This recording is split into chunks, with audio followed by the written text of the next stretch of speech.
Alright, I'm gonna turn myself back on to voice. And yep, does it work? Can you hear me? Yes, I hear you yeah. here. Yep. By the way, have you been following the conversation in lobby lately? Um, the, No. if I said yes, I'd be lying, so you know the answer. Oh yeah, I have to press. I have to demonetize the stream. Hold on, I forgot to do that. Nope. It's gonna be nice when I don't have to remember which ones to demonetize and which ones to do. I guess it'll be a couple years down the road. I would say, yeah, today's been such a good day that, like, I am somewhat scared of whenever anything ends up in silence today. It's weird.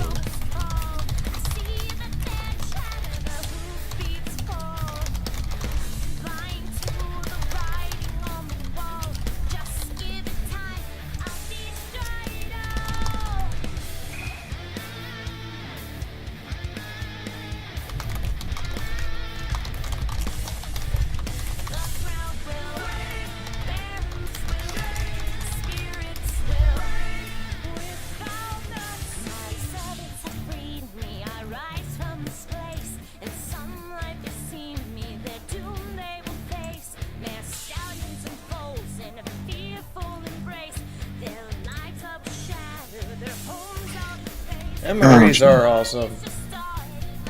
Yeah, it depends on the MRE. Yeah, Some of them can be some of it can be really great, and others are actually, if you look into them, actually poisonous. Oh, I just I felt had- my neck. That felt so good. I had good MREs, and I have had meals refused by Ethiopians.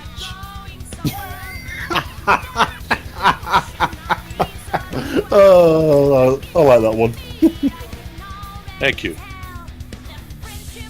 Yeah, I had Russian to do MREs are awesome because it's like Kabolska sausage and like cabbage stew, except for it has like heavy pepper in it. So you get up and you take a bite, and you're like, "Oh my god, I'm awake and this tastes amazing." Yeah, I for an only war campaign, I had to do research into MLEs, and some of it from at least the States, it's like, yeah, this was discontinued after use of 2 years after it was found to be highly poisonous. I mean, yeah, maybe. Also, I did not realize how crappy my old bra was until you bastards sent me a new one, and I'm finally wearing it, and I'm like, this feels so nice. Sharing too much, oversharing, it happens. Hi, mindless little galaxies. I heart you Hello. and everything, but this is an RPG stream, so only the people in the game are supposed to be in here to keep the chatter down. Leave this place. I'm not trying to be rude or mean to anybody in particular. I'm gonna set the user limit to 10 in case somebody else needs to come in here. Yeah, save changes. Don't yell at me, Discord. Discord, don't give me the red lines. Nope, you didn't break the server. You're fine.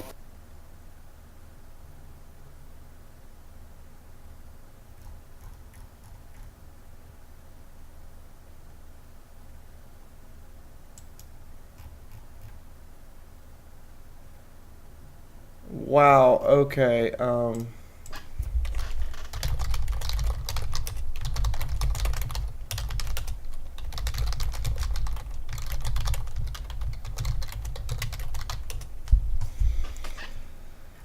So apparently, the person getting kicked from our Discord server is now sending people to private message the admin over being kicked from our Discord server. Russian. That's not how you. That's not how you do yourself any favors. And you're only No. kicked. Like, you can literally just immediately rejoin. That's the thing, they did.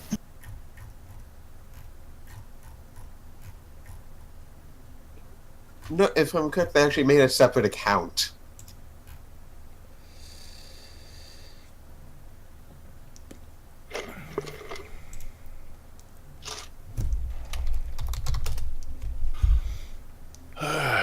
All right, so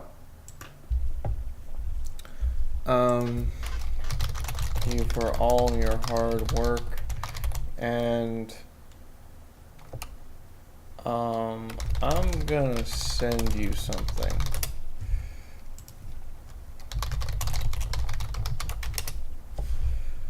Anyway, so I have the announcements to do, and then we have things to discuss, and we have Rogue Trader to start, and we're gonna have an extra long session today. I'm planning till about 8 o'clock, which is 5.5 hours from now. Don't be mad at me. In the meantime, let's get to the announcements and let's get right into the game. So first off, I will be at Ponyville Oktoberfest. This is the last Rogue Trader session until November 10th because of all the cons.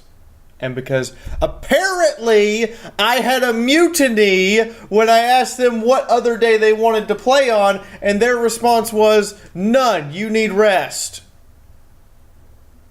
We make a good pirate crew. We can easily mutiny against our captain. We are on strike for the betterment of our superiors. Wait, swimsuit corn? What? No, this is I'm all heresy. for it. Show me swimsuit corn and image spam. Show it to me.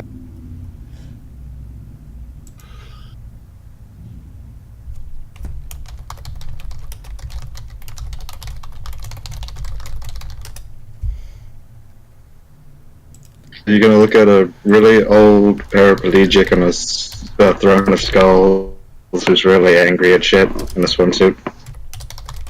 Scheisse. I mean, I don't think Corrin ever gets up from his chair. I'm pretty sure maybe he's just paraplegic at this point. Because he has skipped way too many leg days. Are you talking about Corn? His throne, as in the porcelain throne? Maybe it's just really comfortable and he has to go. So because of the cons and because I had a full-blown mutiny, this is the next Rogue Trader session is November 10th. I will be at Ponyville Oktoberfest. The Ruby session for this week is skipped because I have stuff I have to do on Sunday. Next one, I will be at Nightmare Nights the following weekend in Dallas, Texas. The Ruby session is not skipped for this one because I can run the session since I have I can run the live stream because I don't have anything. None of my panels are on Sunday, and all my stuff is Saturday and Friday. You don't have to do anything to prepare for it. Exactly, and I'm not having a full-blown mutiny about it. So we will be running the Ruby session as normal.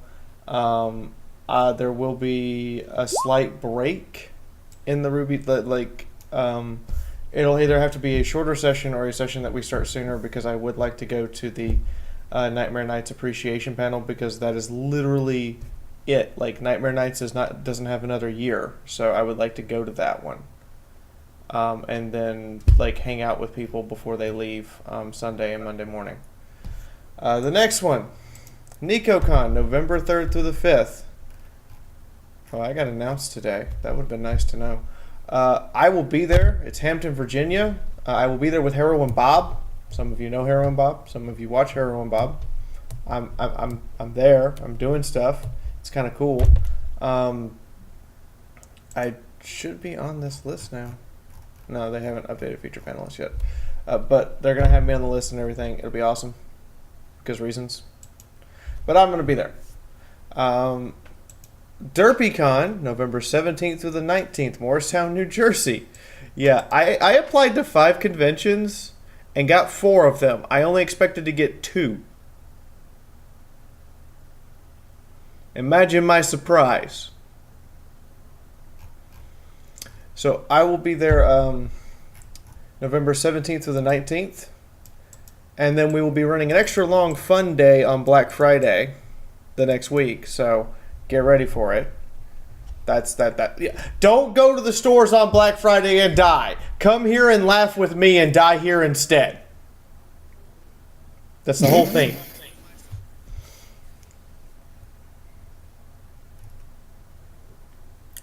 Now, the last one, BabsCon.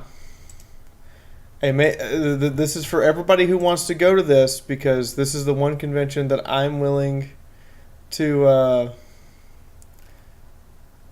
to actually like provide stuff for and pay for and so on and so forth.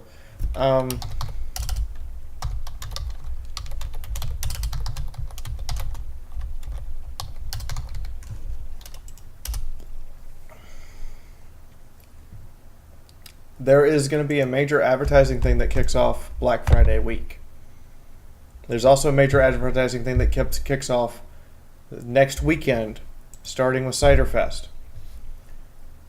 If you guys want any of these special tickets from registration that give you special benefits, anything that's not a 3-day regular pass, you need to go ahead and get it now.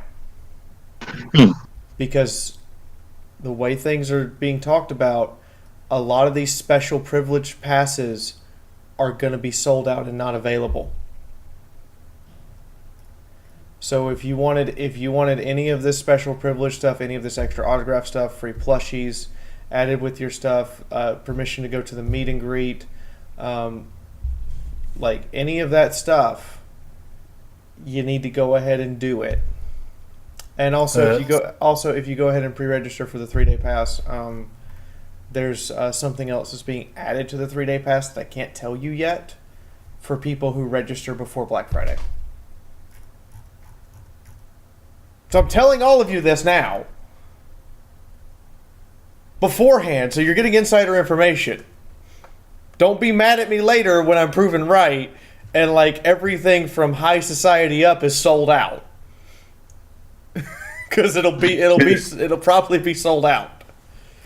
I'm looking at all those. I kind of want to know, like, the Crusaders pass. I just kind of want that, even though there's no way I'd be able to go, just so I can have, like, on the Crusaders Clubhouse. Dust Vault, motherfuckers. Dust Vault. Also, we are working. I am going to push really hard for this, for us to have spirit badges, where you can buy a badge, and we send you a badge, a con book, an autographed piece of artwork, and like a T-shirt.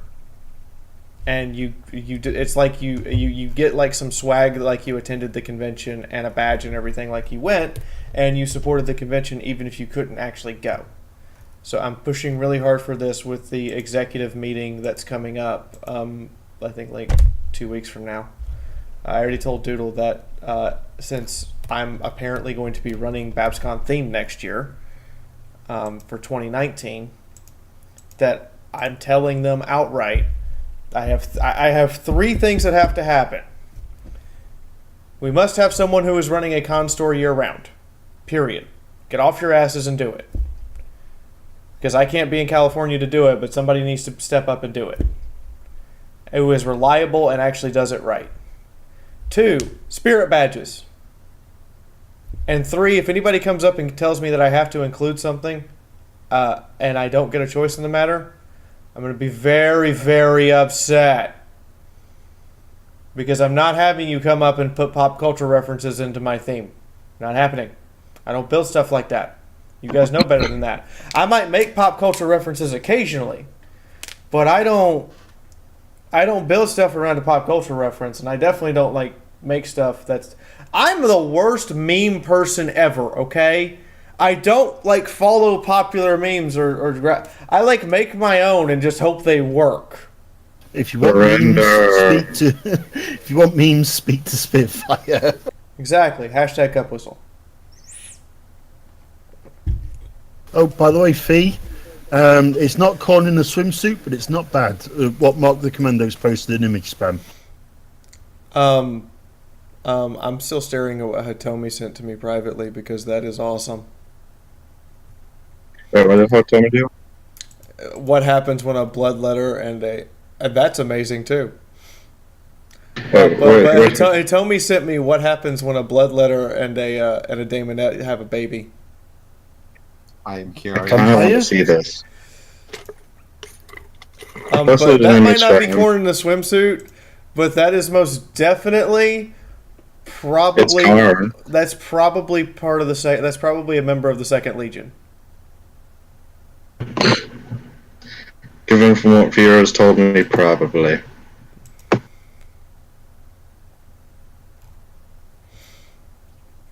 God damn it. Okay, Carl, that's how you that's how you start nationalism, Carl. Yeah, can I see the Slanesh baby? That's up to Hitomi. It's her picture, not mine. Tell me, may I see it? Anyway, now that all What's- that's done, we can officially start here. You guys will notice. I hope that all of you are on the right page. Did I move you? Yeah, I moved you. So you see the massive space station.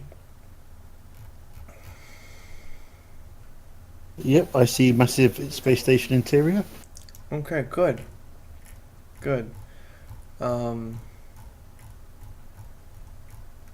That is a pretty darn big station. Okay, so your ship is docked here. Ping it again. See, because it might take you a second to realize I'm pinging. And you I'm blind because I guys, still don't see it. upper left quadrant, flexible docking tube area.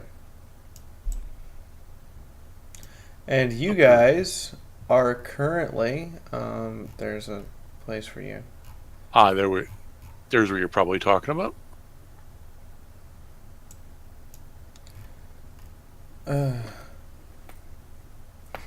Oh, fuck my neck. Again? So about there. Yeah, my FM. Maybe it's a little My inside FM has sense of decided that. that my neck is supposed to be in large gratuitous amounts of pain. And if you'll scroll down, you'll see an operation. You'll see on the lower left area below that, there's an operations center and a lift tube and a security station and that kind of stuff. You guys are currently sitting in the customs office over here. And kind of the customs office holding cell. Maybe we should like color these Where swing. exactly? Okay, operations. There we are. I'm just Customs repeatedly office. pinging it because I realized just how big this map actually is. But That's it's pretty an, big. it's an Imperial space station. It's pretty big. That's why I said maybe just like color the areas that are important with squares.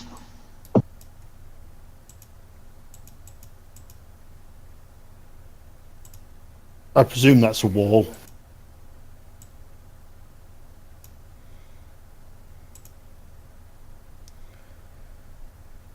I don't need the Holding. ship right now. Cell. Yeah, who else was still on the ship? It was me, Tom, Yeah, you're going off looking for what, making sure nobody deserts or or stowaways. sneaks on without paying. Yeah, I had someone else accompanying me, but I can't remember who.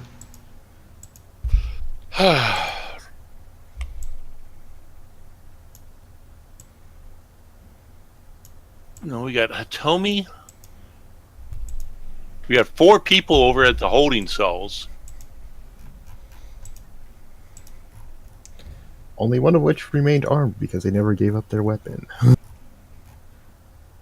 Wait, didn't Alexander go with Sybil? He shouldn't be down there. Sir Shell's character may be because Oh. yes, Sir Shell's is not here again, by the way.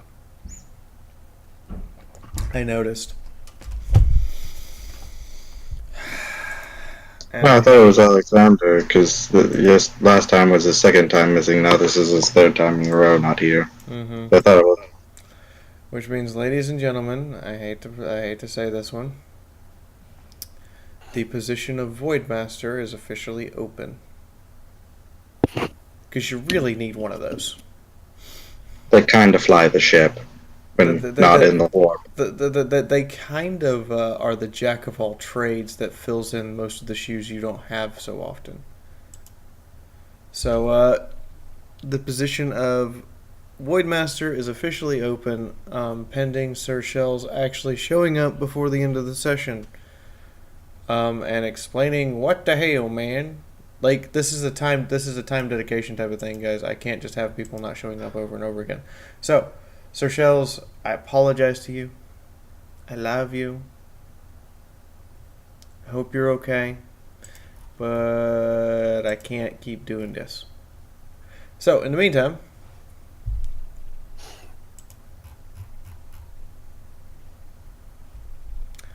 You guys are being held in the holding cell.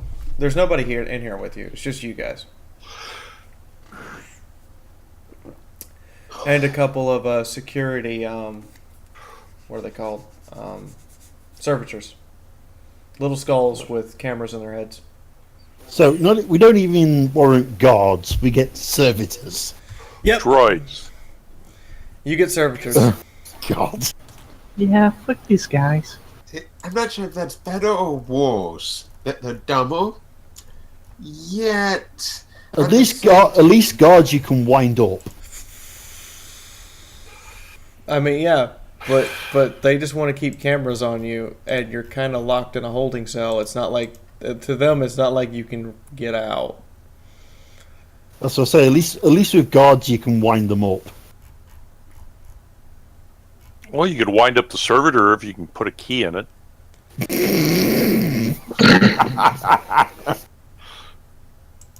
Hey, this isn't the 40k Mechanicum. This is the Mechanicum that's got half an idea of how things actually work. I know, it's scary. They can do their fucking jobs for. Hello, tech support. This is Mars. Okay, Chaco, you watch for deserters and people trying to hide.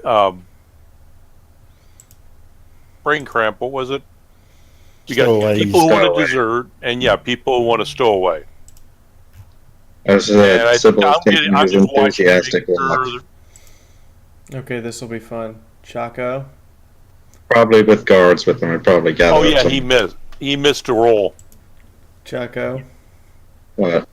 Have Big Bird make me a roll to look for stowaways, because you missed yours. Wait. You rolled for it last session, and I said, well, we'll find out No, how I that didn't. goes off.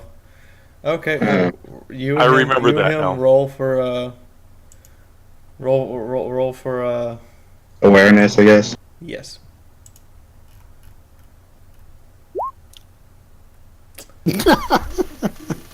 Yeah, Well, you that's can pretty find shitty. shit.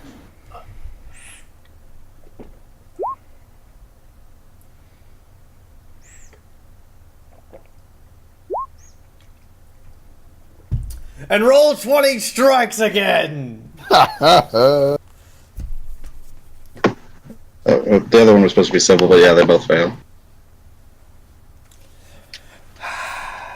Roll 20 strikes again. You don't even notice the armed guards boarding the ship.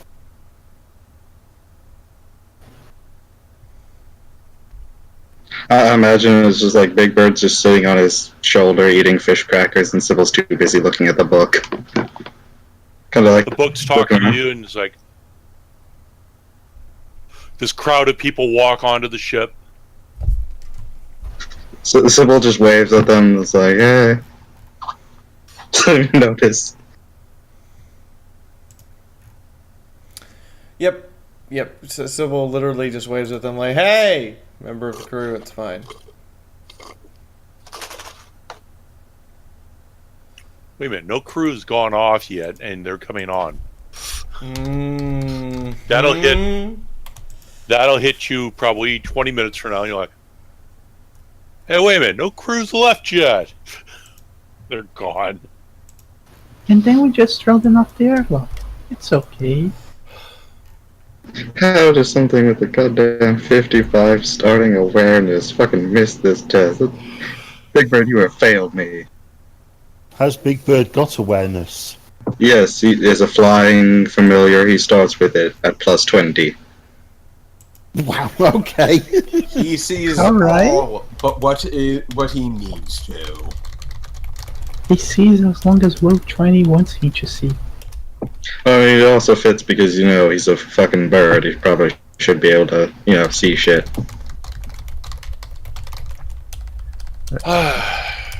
So I finish Apparently, roll. the fish crackers were too much. Amber takes a seat on the bench in there, and he breaks out a little tool and he starts working on his leg and tuning it up so it doesn't jam up. And he gives Cavendish a hard glance and he goes, You are going to have to spend so many hours to make sure we do not suffer this level of humiliation again. You are going to be in that custom. The cat girl just slides down. Chaco, out of your Small hair, Big Bird pulls out a millet sprig and starts nibbling at it. You know how cockatiels like those, right? Yeah, he does. Guys. I was talking in character.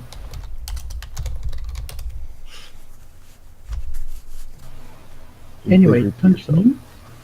The cat girl slides down the wall, opens up her book, and takes out a ration pack.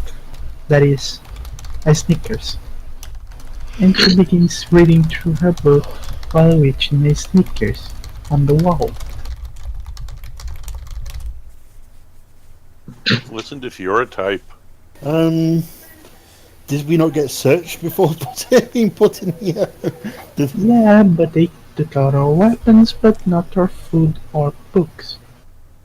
I'm trying to calm the chat because everyone is description would be up in arms. And it's not really what you should do.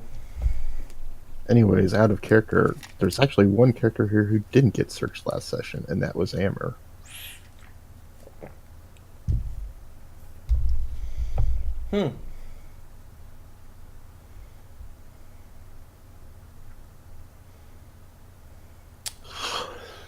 I specifically said all of you got searched.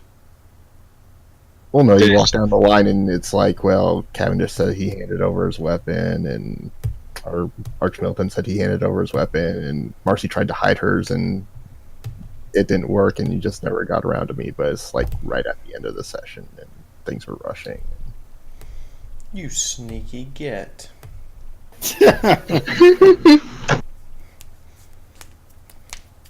In the meantime, so you're all basically sitting in here for, I don't know, about an hour. Exactly, not necessarily in that order. Oh, thank you, Way of Who Swords. invited Slanesh to the pub again?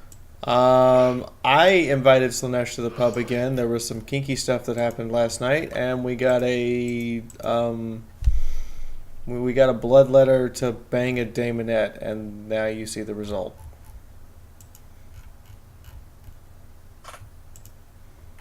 God, that's awkward to have to explain to somebody. Yeah, like to the daemonette. I mean, she said it burned, but she liked it. You're always in the mood for angry sex once in a while. Oh God, guys.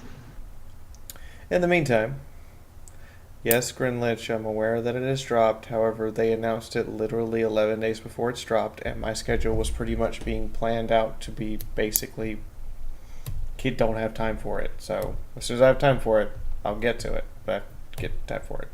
In the meantime, you're all being held up for an hour. Nobody says anything to you.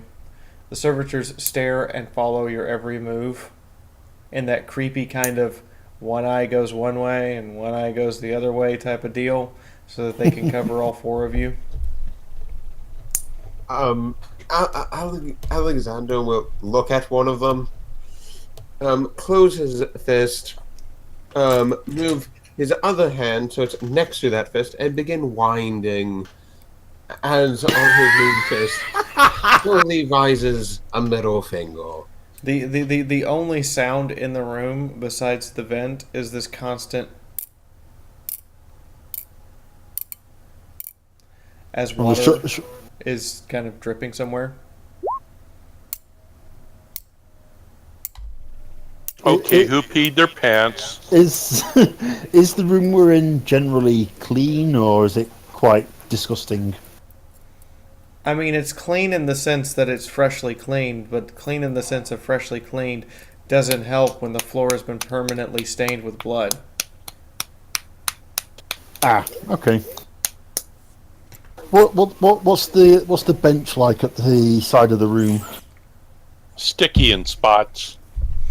Oh, it's clean. It's just blood is a hard color to get out of steel.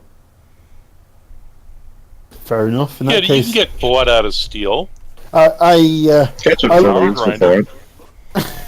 I look for the least stained part of it and try my best not to sit over anything that looks too unsavoury, and contemplate our You're upcoming reasonably conversation. sure if you lit a black light in this room that everything would be unsavory. Yeah, but there's certain knowledge that that Bertram Cavendish would rather not dwell on at the moment. He's repressing He it. just wants to make himself comfortable and consider his next conversation with the authorities on the station. Well, the cat girl, who's sitting on the ground, probably staining her robes, turns up from her book towards Cavendish and says the following: "Hey, talk shit. Don't fuck up next time, alright?" Did you see how many guards they had with us? If I had fucked up, we would be a puddle of blood on the floor. You're a snob. Fucking up is your job. So don't do your job. And you're a priest without a religion. I am still more useful than you. At least I have Medicaid training. Yes, and by the sounds of it, you don't have the airs and graces to deal with the authorities without getting yourself killed. So I suggest you leave that to me.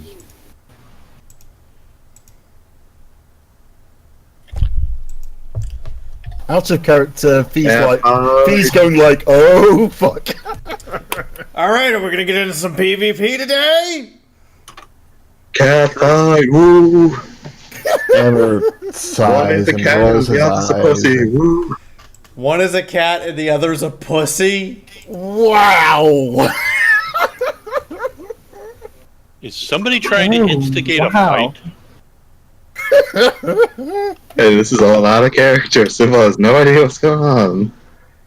Hammer looks over the rest of them and says, "You would think the three of you have never been told to hurry up and wait, now would you?" Okay, back in character. So, bear with me a second. So, now, Marcy, if you would bear with me, I would like to be able to think about our next move without being distracted by your petty lack of understanding of the situation. She slowly raises her book, turns it around, and there is a huge "fuck you" written on it with a middle finger drawn on it. By the way, she's a really good painter, so it's a really high definition middle finger. Wait, what did you paint that with, or is this just a picture book you're reading? She raises her finger, a single claw is stained in red. Wow. Somebody went into some thinking on this.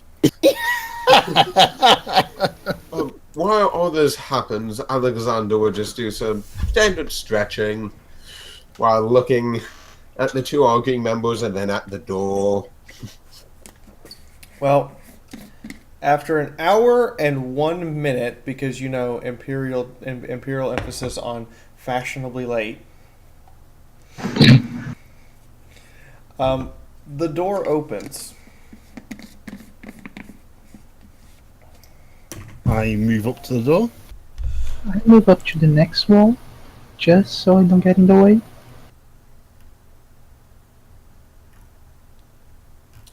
You know, Rogue 20, I wish that there was a simpler way to organize my image library, because that would be nice. You can kind of create folders. Yeah, about that. Yeah, it's kind of jank. Well, I Hammer tried will creating remain folders sitting. and then I couldn't find stuff at all. Like, it went from, okay, this is hard to locate, to, oh my god, my fosse. A folder should technically always be at the top. You fucked up. This is roll 20. That's true.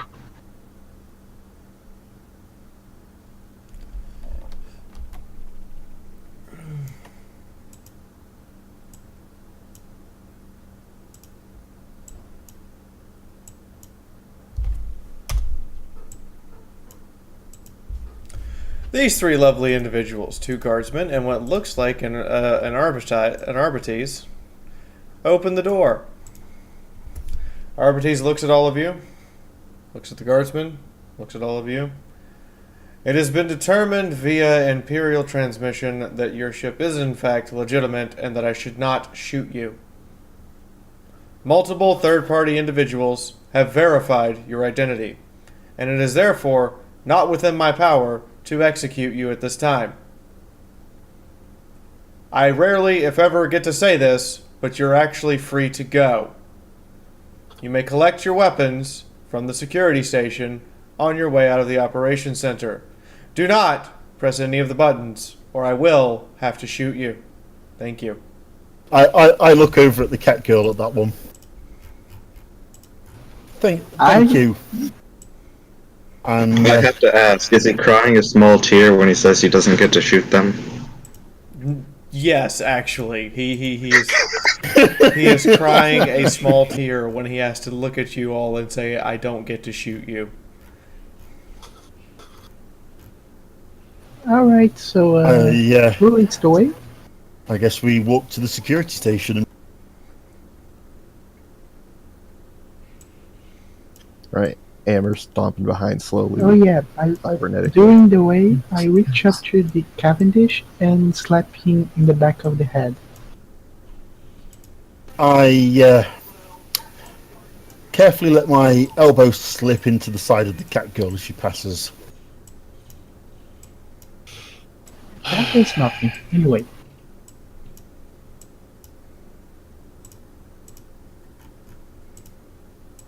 So I guess we retrieve our equipment, and where do we need to go from there? Well, I would assume you would want to go back to your ship, but that's entirely up to you where you go from here and who you go talk to. There is a, let me go isolate it off so that you can see where it is. The easy way.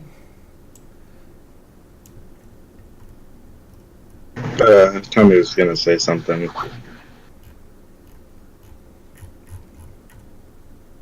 No, I'm good right now. Question, Keep can going. you tell the Arbites that he's doing a good job? If you really want to. Alright.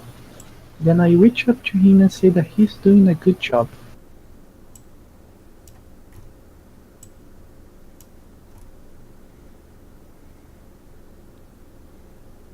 He blinks a few times. No one's ever told me that I do a good job. I am immediately suspicious of you, and will keep my eye on you. Then I tell him that I will follow the law. I just blink a bit, look up to him again, and just say, well, then I will follow the law, if you don't mind.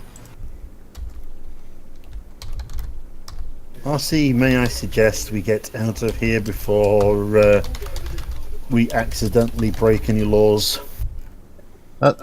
One moment about that, Cavendish. Amber pulls out a data slate and he hands it to you, and he says, you'll find here a few documents I cooked up just to help smooth the transition on our business here. You might want to turn it into the police. Let them know what cargo we're planning on transferring and the places we're planning on landing. It might help get clearance.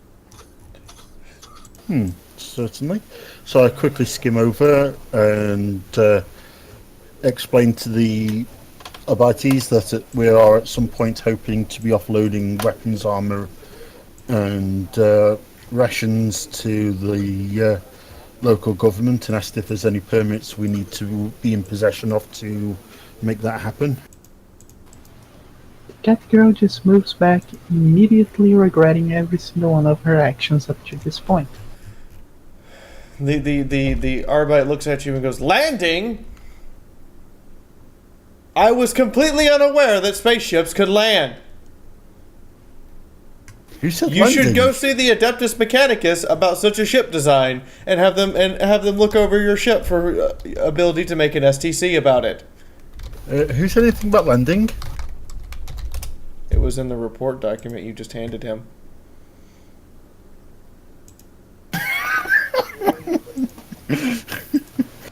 I look over at my card. Oh God.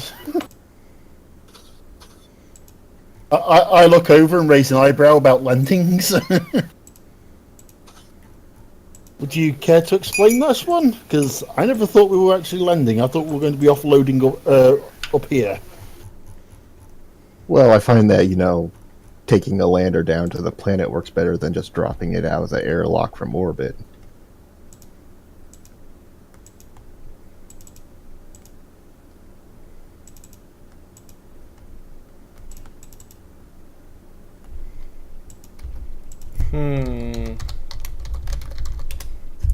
I mean, it's entirely up to you.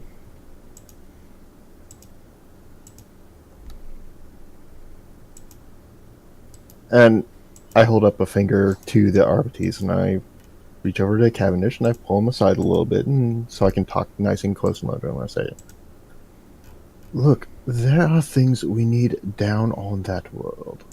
If we are going to make this a truly profitable run, we have to have a reason to go down there. Selling our goods is as good a reason as any to actually go down to the planet rather than just offloading them at the station. Plus, I am merely going to point out that at present it is easiest to talk to the merchants here in the station and sell them here rather than attempting to go down to the planet, because that would require numerous security clearances that could take literally a month for Imperial bureaucracy to finish processing. The stream tip grenade has been armed. 5 seconds until detonation. Sorry, I Bam. just had to go away Drive from by the headset. tip. Enjoy the slanishy tip again. What have I missed? Miss Priss, I get the distinct impression that the way you do things, you really just want to do 69 with me, not just Garfloggle. I think the feed broke again. I break a lot. I think I'm kind of easy. This box Taking contains her a feed. Fragile. May I suggest in character that we do not go down the planet to save fuel and other things, and instead look around the station to see where we can sell our stuff. Well, originally we did have a meeting set up with the leader of the local PDF about the weapons. So I suggest maybe we follow up on that contact first. Well, seeing as my passion to fuck up every situation, I leave that decision to you, crock shit. I look at Cavendish and I say, remember, we're rogue traders. We only answer to the Emperor. We don't have to deal with their bureaucratic. You can pull rank and authority if you want. And let's face it, in the state we're in, we can't be held up. We need to be making a big score fast if we're going to make it here. Well, how about we contact his office, find out when, or find out if something can be arranged in a timely fashion. While they're discussing stuff, thank you, Miss Press. Thank you so much. They're willing to pay. Here's There's nothing stopping us contacting other merchants. And I don't care contacting because I love this merchants new and bra parties that in the somebody meantime. bought for me. It's wonderful. I just kind of actually, you know what? Let's fix this back here. I'd prefer to keep our options open and start at a logical place. There we go. We have a point of contact where That's better. we can make God, a transaction. my boobs actually look bigger in it, and it's so I'd like to lace, start and there, it's nice. and then search for And it has these other really nice, like opportunities pink, like while cushioned cups. the wheels I can keep or talking the about wheels turn boobs for and that stuff, but Miss first Press decided to make me opportunity. talk about boobs. I love all of you. Everybody who's a sponsor, Yes, sir, sure, give Miss sir, Press sure. a boob hug. We have a Seychelles. Hello, Seychelles. Are you gonna be able to ever make it on time, Sir Shells, or should we just account for you being late?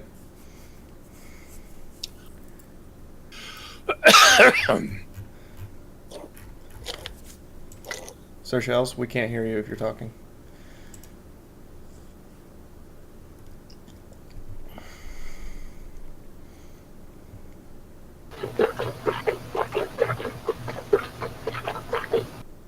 the fuck was that? No. Either somebody Sorry, was I rinsing their pressed- mouth or doing something else with their mouth. Sorry, No, Sir I was, Shells is on the bus. sorry, I was rinsing my mouth with some water and I pressed the button by mistake. It's okay. It was just one of those, huh? It's like, what the hell? Most unusual. Well then, Cavendish, should we split up to pursue our own angles on this? And reconvene in, say, an hour? That sounds reasonable. So I shall speak to the head of the PDF, and if you would like to look up some of the local merchants who might be interested, I think that would be a suitable division of our time. So yes, I quite agree. As you wish. And I make a little bow and I start heading off with my leg thunking off the whole way down the hall. I follow him. I don't know, it just seemed like a good choice instead of staying around Cavendish and fucking up more things because he's around. Wow. She got it out for you this week, Cavendish. Yeah. Okay, so brain. Okay, Fee. Out of character, is there anything nearby that looks like a directory of services or contact information for the officials of the station?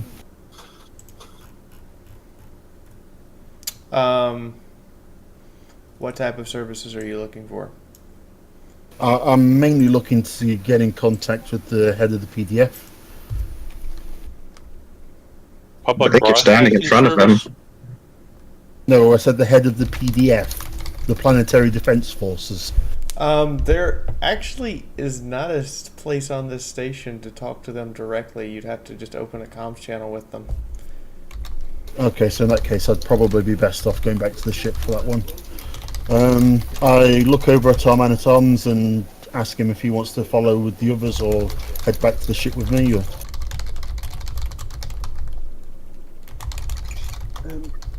I do not. Alexander will say, I do not hear you properly. May you please repeat that?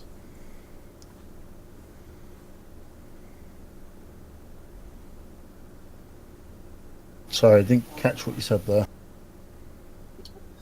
Alexander will ask, may you please repeat that? I do not hear you properly. Certainly. Would you like to go with the others, or would you like to come back to the ship with me? Or perhaps you have your own business here.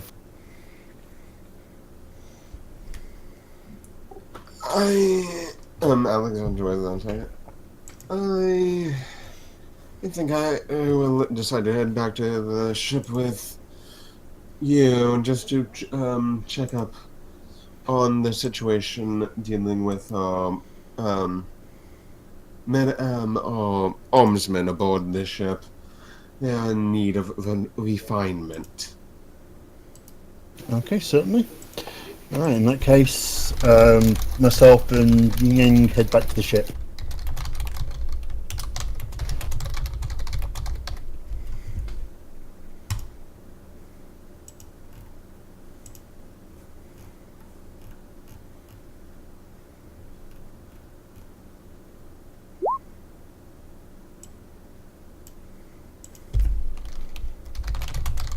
And then I head off to actually look for a comms terminal rather than deal with the merchants that are here directly. Looks like there's one just right there. I was going to say, it looks like you stood right next to the right sorts of people to be talking to. And he's gonna go and start opening it up, and he's gonna connect to the planetary noosphere, and he's gonna be looking through information, and he knows the region he's generally interested in, finding an excuse to go anyways. So he's gonna be looking for local messages that might suggest that there's actually a need in that region, that they can fabricate an excuse to go down there anyways. Fee, is there a bar or something around here? Is there a bar? Well, yes, there's a bar located in the basically the entire upper left area is where you would go to procure servitors, where you would buy and sell goods as a merchant, and also where you would where you would generally just have a hangout bar. Alright,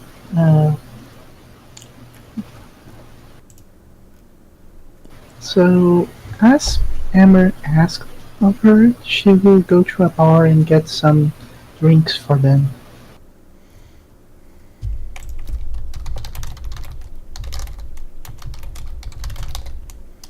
Do you want me like a roll a commerce check or something to see if I can find the information I'm looking for, or something like that? Would it be more tech use?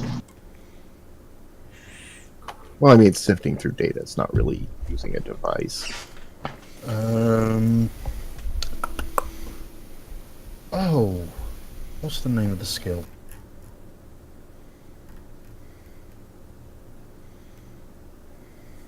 I'm thinking of the skill that the clerks get in Rogue Trader. Spam. Not Rogue Trader. Dark Heresy.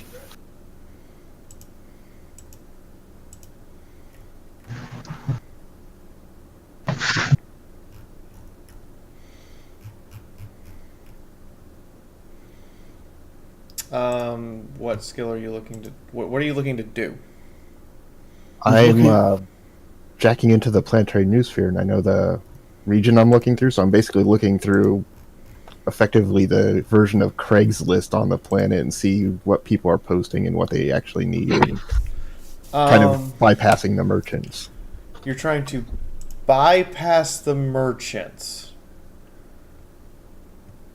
That would be hacking. So tech use. You would have to hack into the system and get at the... Look, he's looking for a public database or list of goods and services There's not required. one. All right. Merchant guilds keep a very tight leash on governments to prevent them from having public listings. So that the planetary governments have to go through the Rogue Trader Merchants Guilds to try and get access to the information. Well, as Amber can't do that, he goes, well, that's a bust. Well, how about I do an end run? And he tries looking up various news articles recent. Wrong button. The data in there instead. I mean, you could try. Let me think about what that would be. God damn it, you're lying. You know, and I was telling That'd be a Choco off. scrutiny test. That's the one I was thinking of. Yes, but yeah, this is turning into Choco in Ruby now. No, you tell me he's a plan and he's evil. Any modifiers to it, or just straight up test?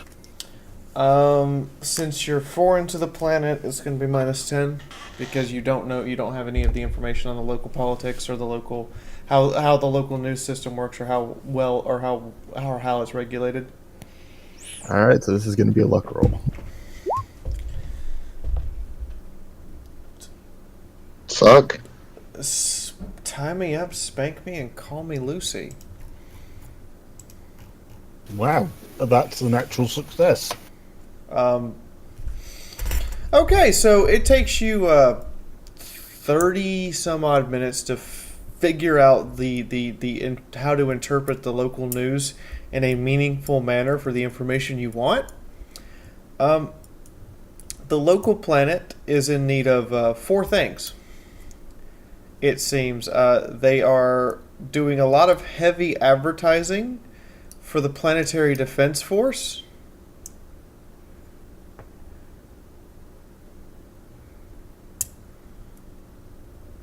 There is a significant need for new farming equipment, as there is talk of prices on it constantly climbing.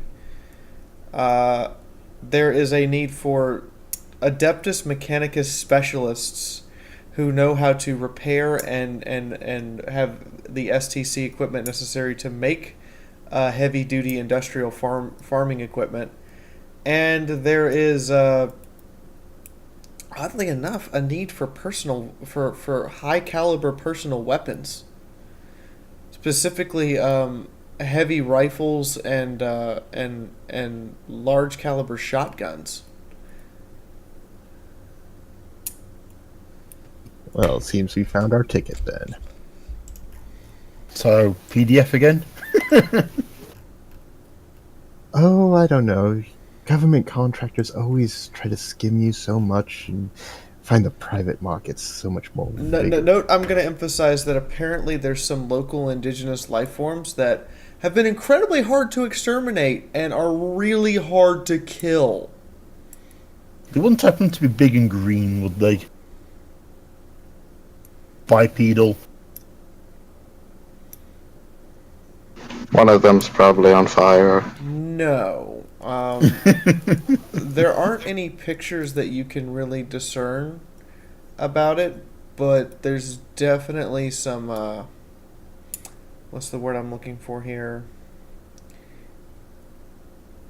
Information indicating the creatures are large, often are covered in heavy carapace of either of a reddish color and bleed green blood. But it's an indication that they are quote-unquote local creatures that have only been found to be a phenomena on this planet, and they seem to reproduce via what's the term I'm looking for here? A parasitic method. It is said in local news that if one of your family members is believed to have been carried off by one of these creatures, expect to see another one of them coming back. Goddamn fucking It's the xenomorphs! fucking meat. Oh, xenomorphs are better. Wait, what? I mean, Tyranids will have literal viral forms which can kill you. Xenomorphs? You don't have to worry about the facehuggers. Well, I take down the information for where these hotspots be, figuring that's actually going to be our best bet, and shut down the terminal and plug out and turn around and see Marcy and say, so you're back already, or has it been that long?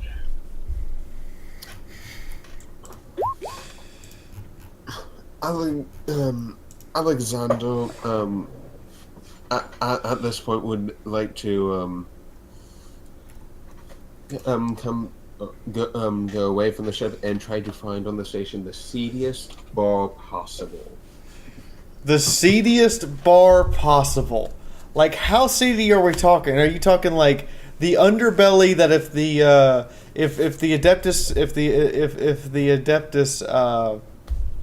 God, brain. Arbites. If the Adeptus Arbites found it, it would be a pile of ash by the end of the day. Not illegal seedy, but seedy enough that Alexandra may get into a fight, or there'll be people there willing to have a bout of strength. So you're talking like a seedy sailor bar. Like, they get off the boat and that's where they go. Exactly. Alexander wants to get laid. No, Alexander wants to get into a punch-up. Well, that too. Sailors always are you want going to that. make a roll to find the CDS bar? And nobody's bothering to go to talk to the merchants in the merchants hub? Oh no, that's my next stop, just to check up on them. Before they do that, can I do my bit trying to contact the PDF? I'm sure. I'm thinking let the man at arms have his fun and then do mine maybe.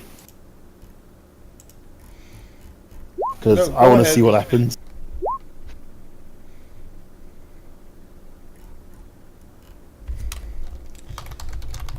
Sorry, who are you saying go ahead to?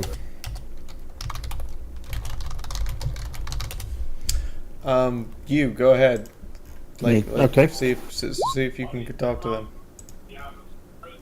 All right. So first thing I suppose I have to do is look Are up to you see if I guys can find. literally like petting the cat girl? Yeah. Sybil did it first. Now I'm Lord, it's gonna be a scrutiny test with a -20 modifier. -10 because you don't know the local customs, and -10 because you're looking for the black market underground bar. It's not exactly easy to find. Well, no, by the sounds of it, he's looking. He's looking for the dockside bar, which is a bit scruffy. There's a few unsavoury types maybe hanging around outside, looking a bit woozy. Maybe as you approach, you hear a bottle smash over someone's head. That kind of place. Yep, just seedy sailor ball.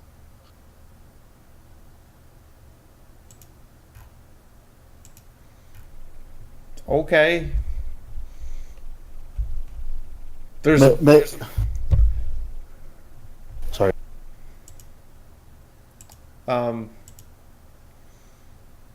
There's a publicly available bar like right here. This is what this area is. All of it outlined in black. Like, that's just a publicly available bar. You can just walk in and order local booze and hang out and that kind of stuff. Well, are there ruffian types in there though?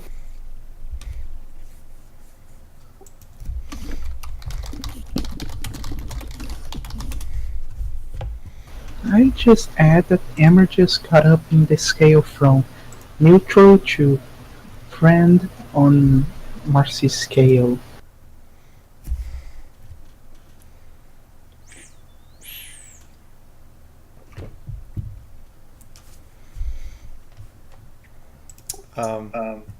So what are you doing in the bar? Are you just walking in and ordering a drink? Order one drink and try to find the meanest, toughest looking guy there. Oh God. Oh god, we're gonna go punch out. Okay. The meanest, toughest guy there. In walks Space Marine.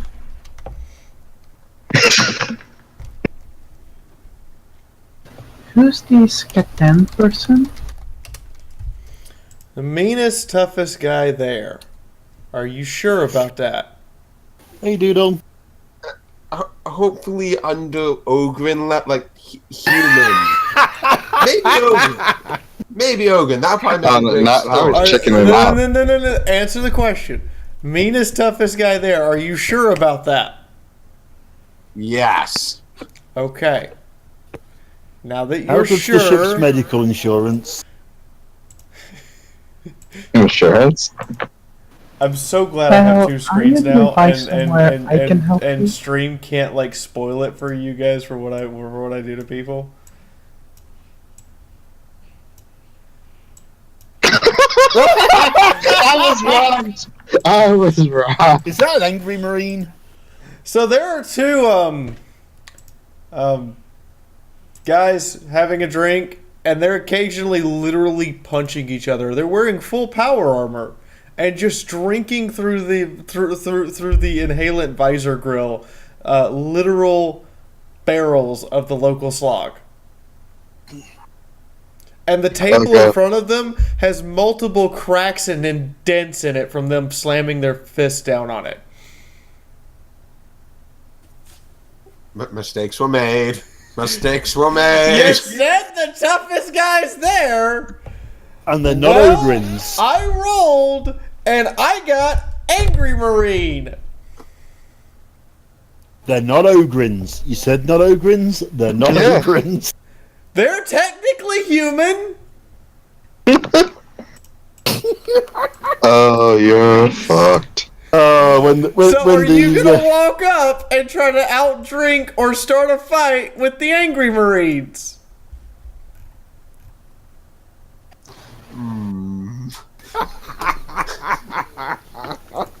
I was gonna say, May I suggest plan B? What is that, Komachi? May I suggest the usage of plan B? That is, bitch the fuck out? Chat's verdict is the Man-at-Arms is dead. In Alexander's mind, currently the thought process is, I might die if I fight them, but if I win, eternal glory and the ladies. So, I'm gonna ask the question again. Is Alexander Morgan walking up to the angry Marines and starting a fight?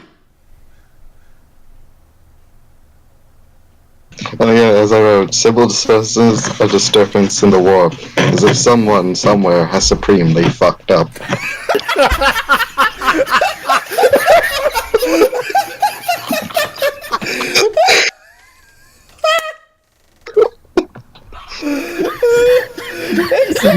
Exactly right, guide! Squad broken!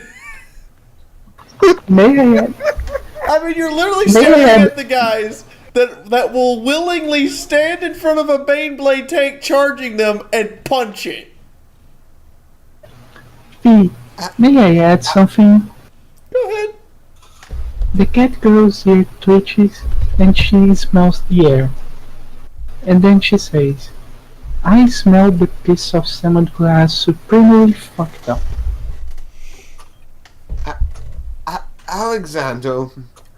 Alexander may be many things, and yes, he is somewhat strong and tough, but he is no idiot, and he knows when he is beaten.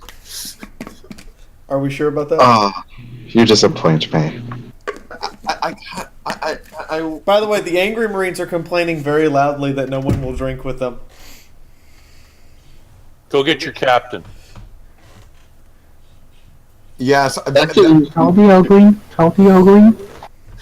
Alexander will go, I think I know something that will improve the captain's mood. And we'll quickly try to find the captain. Okay then. Drink would you like to talk to the local defense force now? Alexander's jaunting up to them, but not getting right next to them, but kind of like, let's see a city walking around, jaunting, sees them, turns around on the heel, walks out of the way. As Vice Admiral Andrew says, I think the Emperor is facepalming at the stupidity of humanity. I just realized how much I need a new keyboard. Well, I mean, there's a bunch of keys that basically I've typed the lettering off of them. I've done that. Which, by the way, I don't quite understand why the S, X, V, B, N, M, K, L keys are the ones missing the lettering. Like, there's no vowels in there. What have I been searching? WADS keys? No, the W, A, and D are fine. You know? But the exactly warning label, the warning label, you know, the thing that's literally gorilla glued onto the onto stuff as a warning label that never comes off no matter what. I just moved my thumb across it and took it off. I actually want to see. Can I roll to see if Sybil senses the great fuck happening? I'll just give that to you. For a moment, you thought something just was wrong. Guys, look in tabletop. I've just summed up the last 5 minutes of the game.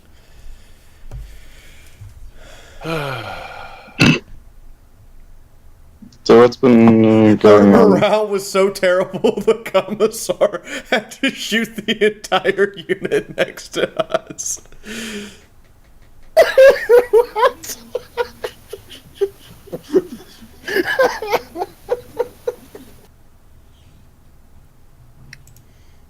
So I'm assuming he's getting Tom and Sybil, or What's your character's name? Well, Hiding of all things. Hetty, we're going to Hetty first. He's trying to call the PDF. Yeah, I'm trying to get imperial bureaucracy to work. Okay, so I guess I start by looking up the contact information for the PDF. Bear with me a second.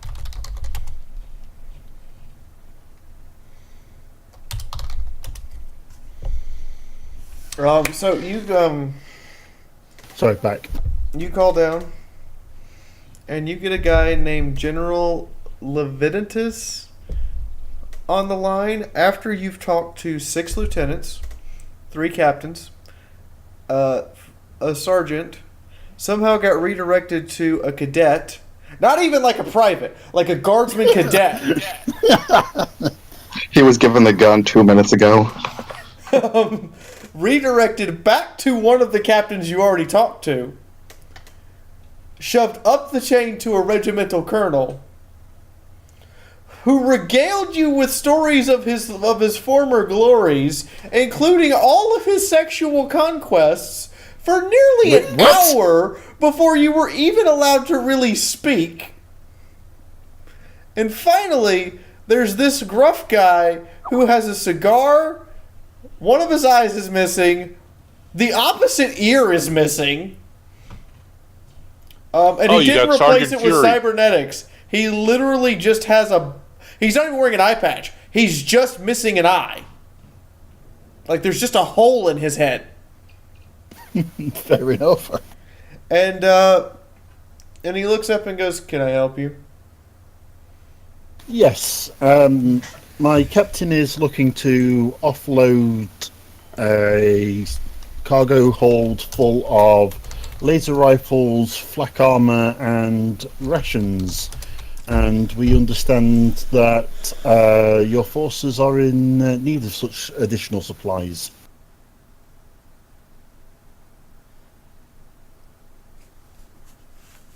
And on arrival to the system, I was directed to contact, quote, the head of the PDF, end quote, in order to make the arrangements. That's me. Excellent. So I was wondering if I could arrange. By the way, on the call, he does the cringiest thing you've ever seen. He pours cleansing fluid into his eye socket, rolls around his head a little bit, and then throws his head back down to let it all spill out. But Bertram kind of... He doesn't slow down his speaking, but you know that kind of face somebody pulls when they're clearly uncomfortable about what the other person is doing, but can't do anything about it except just grimace and bear with them. He's pulling that face while trying to maintain a conversational tone.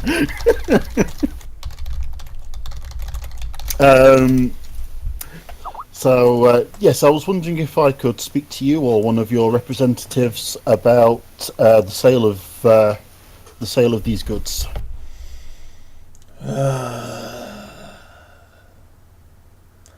I'm going to assume that no one had the right of mind to simply direct you to Major Hecatus, did they? No, we were told on arrival to the system during our inspection. He holds up a finger and starts pressing a few buttons. And then you're sorry, out of character, what did you say the Major's name was again? Hecatus. Hecatus. And okay, sorry. After a few moments, the view screen changes back to a call symbol, and then there's a guy sitting down in yellow power armor with cybernetic implants in his head. His helmet is off, and he goes, "Can I help you, dickwad?" That's the name.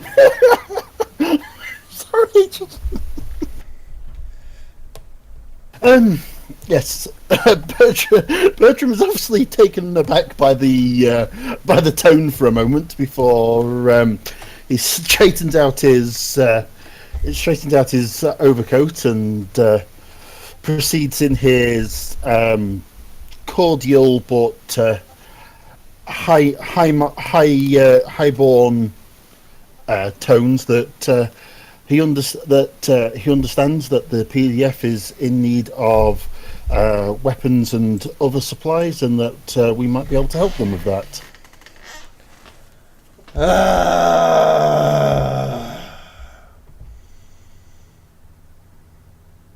I'm assuming that you wish to speak to me, Major Battle Brother Chaplain Hecatus. Currently, temporary logistics of planetary defense forces here on Calderon. General Leviticus did direct me to you, yes. Hate merchants. I hate not having guns more. Well, we've got guns. We've got a cargo hold full of a mixture of les rifles, flak armor, and ration packs.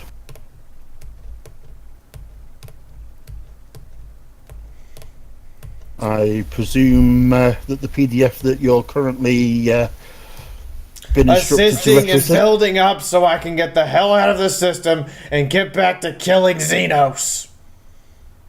Pretty much. Let me check. And you can hear him physically punching the keys on the other end, and you're wondering how they're not breaking. Like it's... I sit there and think of just how skilled are the mechanicus in this age to create an interface that will survive that. And he goes, "What do you have?" I send over the manifest of the equipment that we have available to him.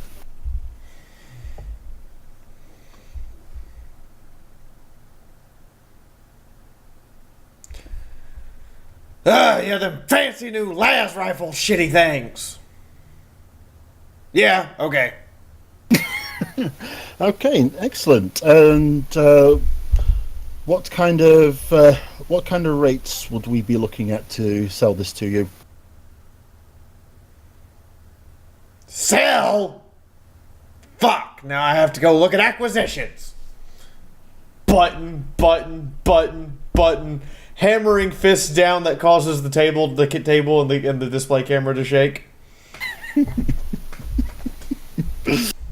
He kind of squints a little bit. Hey, servitor, make the text bigger. That's better. Sometimes it's hard to see through the rage. Bertram's sitting there thinking how many servitors this guy gets through a week.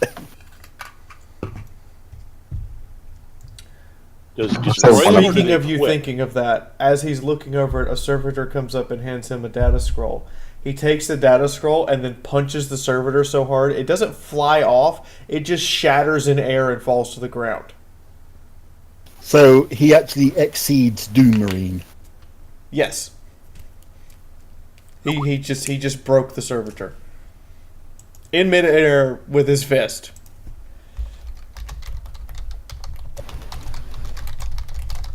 Does he say you're already dead when he kills fiends? Excuse me. So, as he's looking over the data slate, he gives you a number. It comes out to about profit factor of 2. For the for the weapons that you have. For the uniforms and rations, it only comes out to a profit factor of like a half. That's what I got. Okay, well, thank you very much for your time. I'll take this to my captain, and I'll see what he has to say on this matter. I hope you manage to finish your assignment here in prompt order.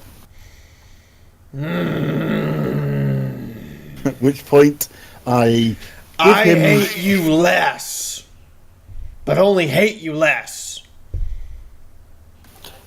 Thank you, sir. At which point I very quietly and calmly disconnect the call. As you're trying to disconnect the call, a Adeptus Mechanicus comes up to him and says, "Sir, I have bad news to report." And the last image you see is him jumping up and kicking the Adeptus Mechanicus across the room. Spartan style. No, like football punt. Like literally his heel, like literally the heel of his power armor is above his head from the kick.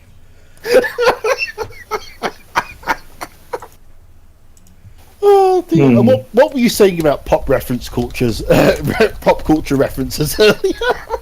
Well, I mean, you guys asked me if Angry Marines were going to be canon, and I'd already decided in advance that I was going to have some fun and actually, like, take the 30k lore for Angry Marines and turn it into something funner. So I have 62 pages of typed out Angry Marines lore.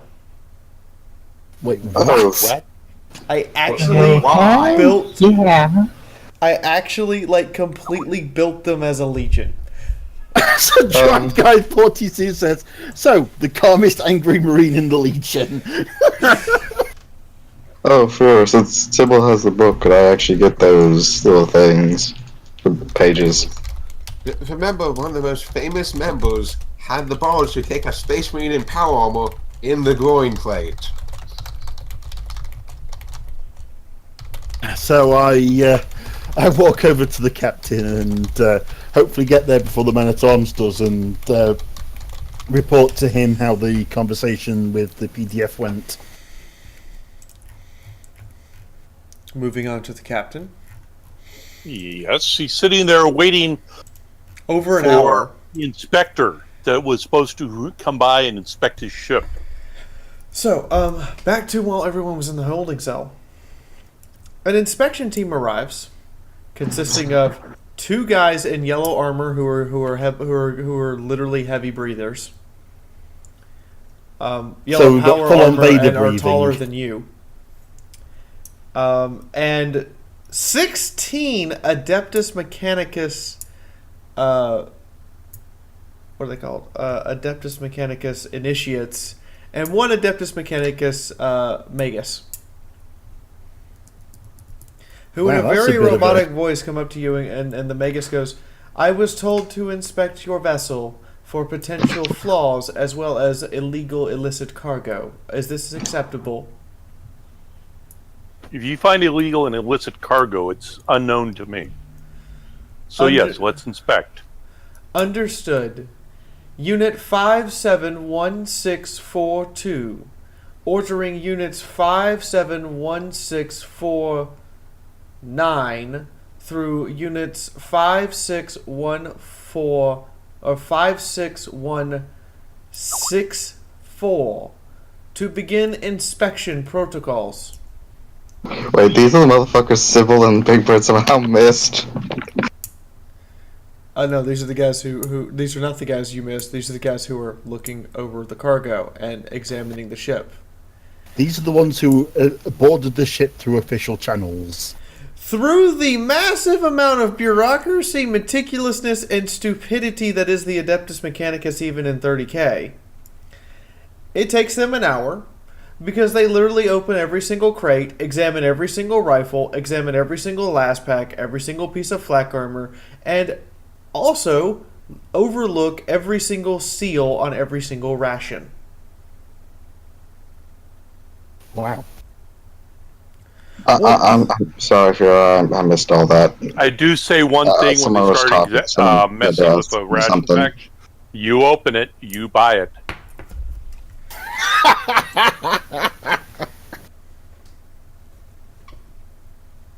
So they literally do a item by item inventory of everything we're carrying. Yes. They're doing worse than that. If this crate says it has 500 ration packs, they're going to count all 500. And if there's only And then- 499, then there's an entire inquisition about it. No, there couldn't be that because it's a sealed crate. No, Fee was saying that they opened up the crates and they were looking at the seals on the packs. How does Sybil and Bigfoot ever stumble back into this?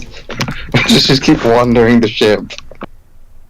I think you went outside. No, we're on the ship. And I was just walking around the ship looking for stowaways. Oh, he's walking along, and all the servitors just move past him. He walks along, and then looks behind him, doesn't see anything. Well, here's the thing: look behind, they go in front of him. Would he to be able to tell the difference between the Mechanicum servitors and the servitors that would have been on the ship anyway? No. I mean, they're in the same red robes, and unless he's going to memorize their unit numbers, no, he would not know the difference because they don't have names. They walk up to you and say, "This is unit," and then give a serial number.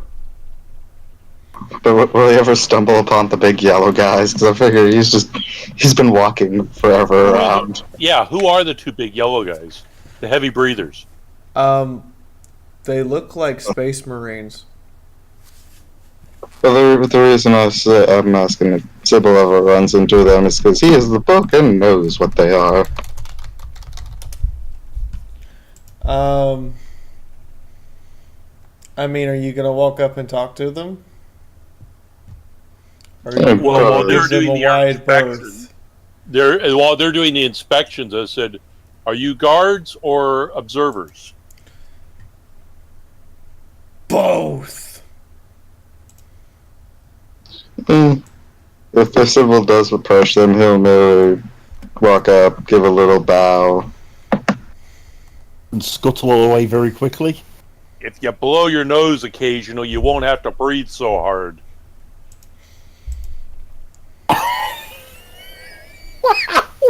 You can physically feel the eyebrow twitch under the helmet. Sybil, does the local air temperature go up by a couple of degrees?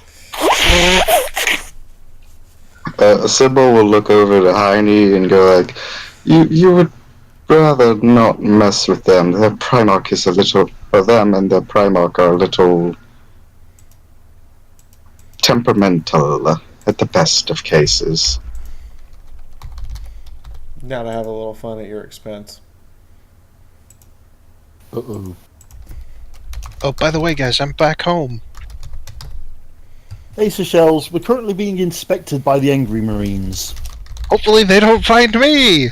So, your book references that a lost legion is supposed to be referred to as "quote unquote" the Angrier Marines. The Angrier. And the chapter master was apparently a legion master at some point, named Iritus Meritrix. God. And if anybody wants to look up the Latin translation for that, you will probably get a laugh. I was here waiting here. Irritus Bellatrix. Iritus Meritrix.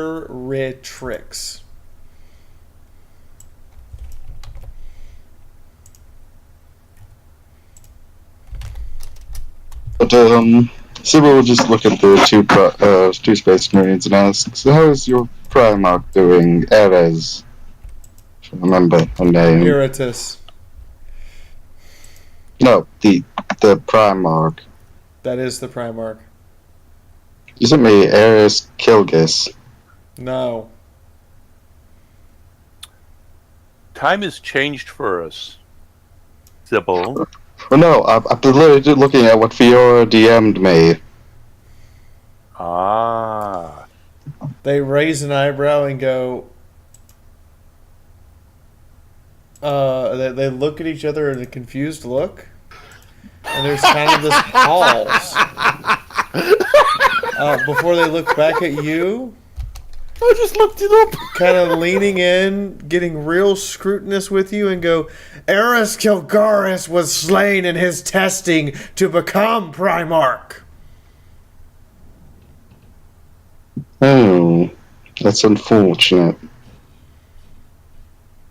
How would you know about the... One of them walks over, grabs you by the shirt. Actually, Michael Bones, in this context, it translates to angry whore. And says, and literally, like, unless you're resisting, picks you up so you're eye level. Sybil's not going to resist because you know he's not going to win that fight. I got my eye on you! There's this awkward 5-second stare before he just unceremoniously drops you. Sybil simply lands on his feet, takes a step back. My Primarch is Iratus Meritrix. Alotris.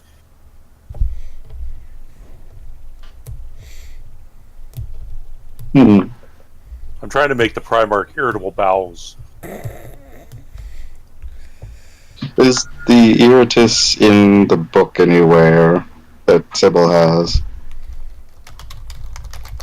Just kind of slip through looking around.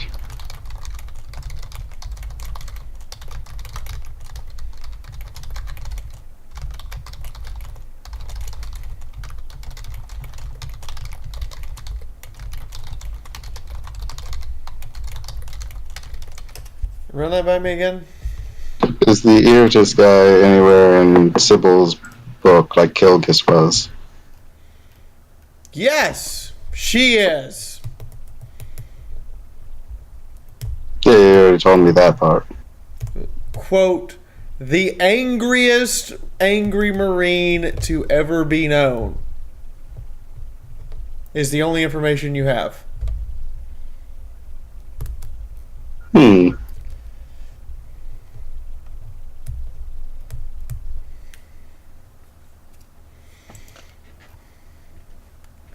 Just don't catch her on her time of the month. The book suggests that her time of the month is every day. Wow. I agree with that. And then according to legend, regardless of how healed her injuries are, she's always bleeding.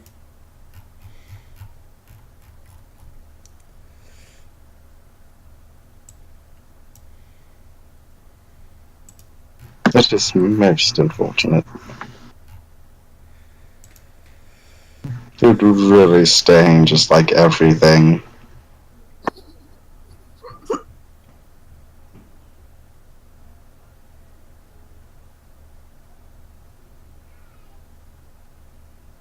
And with the... After basically not being crushed into pulp, Sybil will just sort of back away, continue reading his book, slowly chanting the Credo of the Astronomicon. Space Marine is clearly watching you the entire time, his helmet turning and following your every move until you're out of sight. No, he's not leaving the room, he's just sort of backed away, reading the book, chanting. Mm-hmm. How did the Credo go? Our thoughts light the darkness that others may cross space. We are one with the Emperor. Our souls are joined to his will. Praise the Emperor who sacrificed his life. And ours is death. Hail his name, the Master of Humanity. You know, the old Credo. From Dune? No, that's the the Credo of the Astrotelepathica. He doesn't stop staring at you. Effective. If anything, mentioning the death of the Emperor probably makes it stare harder. No, praise the Emperor who sacrificed his life, and ours is death. Wow, somebody driving their penis real fast down the freeway. Okay. It's for the idiots who decide, let's do 100 in a busy traffic. At which time, after as the Imperial Adeptus Mechanicus initiates are finishing up their searches,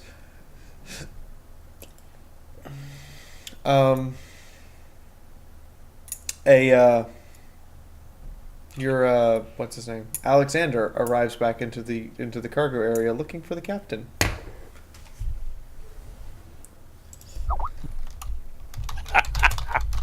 Yo, Captain, I got some guys you gotta meet. They look kind of like those guys. But less constipated.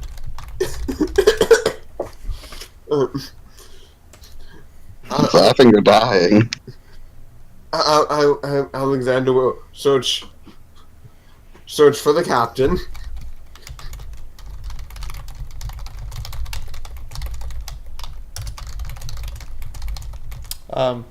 Captain's there. You can talk to the captain. Captain. Yes. Have you ever what's the largest amount of alcohol you've ever consumed?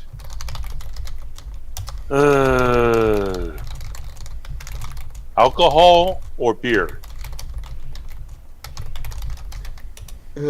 Fee, what were the individuals drinking? Probably vodka. No, they might be drinking beer. Very simple. In tabletop, I'm going to put a picture of my character holding a can of beer. Yeah, but in 40K, it's called vodka. Pretty much all alcohol is. Get back here. It's basically rock gutter wine. Yeah. There's an ale, and yeah, there's lots of stuff. So, just Today, internet. Just what is the largest amount that you have consumed? Also, have you ever been in a... Look at the picture in image span or tabletop. Oh God. Have you ever been in a drinking contest by any chance, Captain? Yes. I got in a drinking contest with my brother once. He won. Sorry about all the typing, guys. Little shit could really put Lots down of the stuff milk. apparently happening today.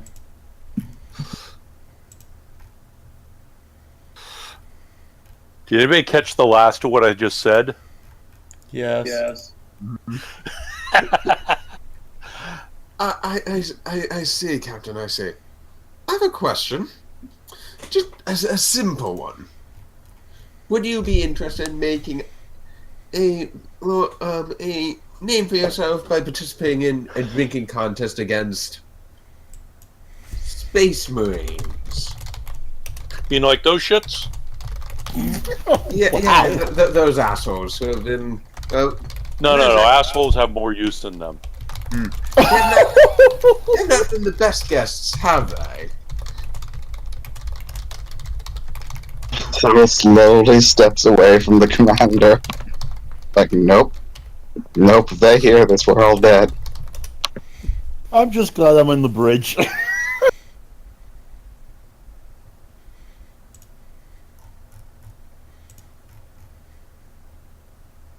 But I can get us all killed just as easy. Yeah, there's a pair of them currently in the bar, and they've already drank some, and they're complaining that they have no one to drink with. And Okay. Once I'm done with these inspectors, I'll come over and play with your new friends. That should be most fun. Alexander will walk away. And I'll go back to the Adeptus, who's in charge of this inspection crew.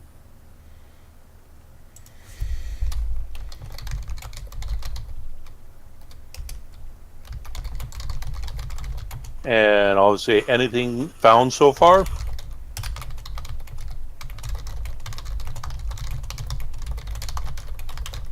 Oh, where was I? I saw a mechanical keyboard made out of metal.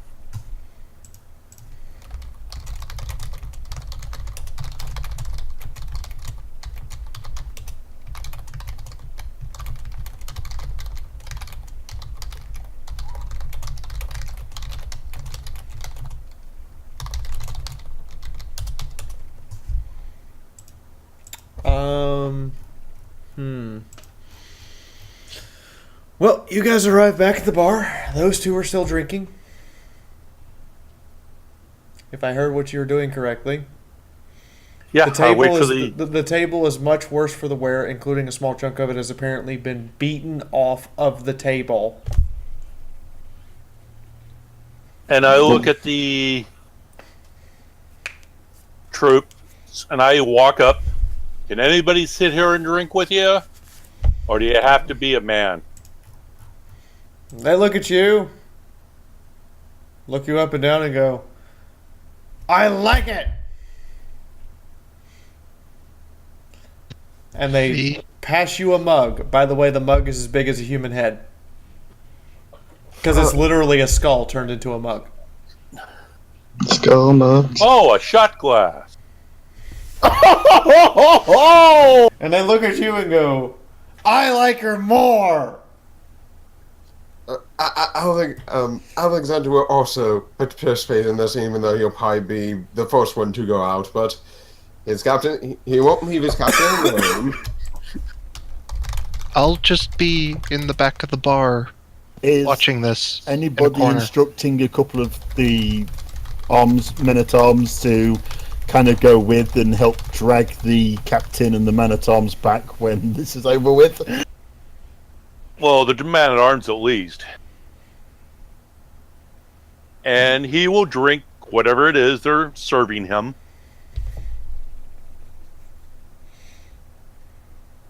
If they're going out to drink, he will probably leave the ship too. Did anybody see the person's hand holding a beer? Yeah, Yes. it's ridiculous. I saw Andre the Giant holding a 12-ounce beer. Yep, just a Molson Gold or a Molson can. So they look at each other, look at you, look at Alexander and go, all right, first one to drop under the table buys all the drinks. Holy shit. So,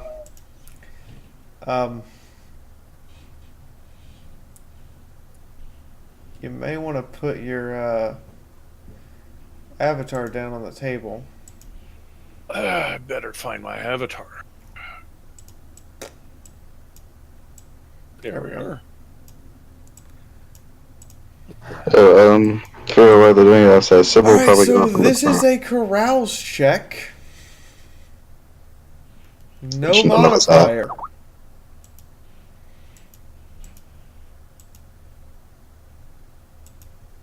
Carouse?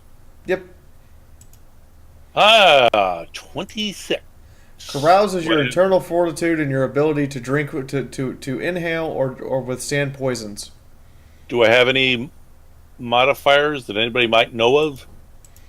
Do you have iron stomach? Not yet, I don't think. Then no. Yeah, unless you had like a cyber stomach.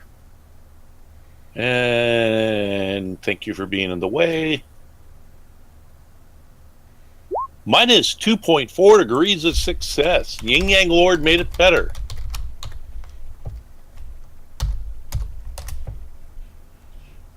Wow! Wow! Oh, wait a minute. No, I have a resistance to poison. This is alcohol that just got. Drinking That's like kind of this poison. is alcohol is a poison. I don't think it's going to matter, but Oh, you just outdrank an angry marine. You guys Like, just hardcore. outdrank two angry Marines. Because there's a certain point where the one on Tom's left kind of stops drinking and starts snoring. Too much pregame. Too much pregame. We'll blame it on pregame. And the one on the right looks over and goes, you know, I have to carry my battle sister back to the drop pod. I can assist you. It's only honorable. You're all, however, I'm going to emphasize this. While you have outdrank them, all four of you are plastered.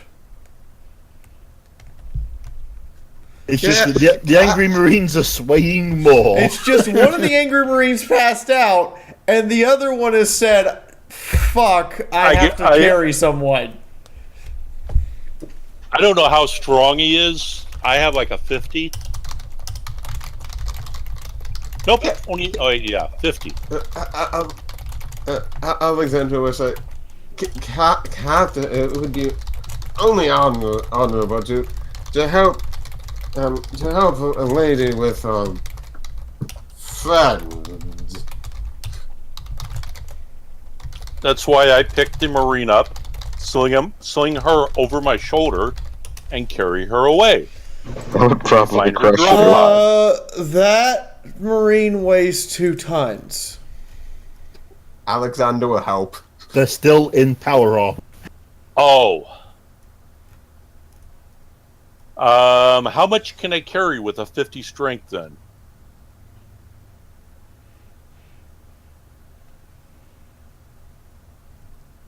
A foot, maybe?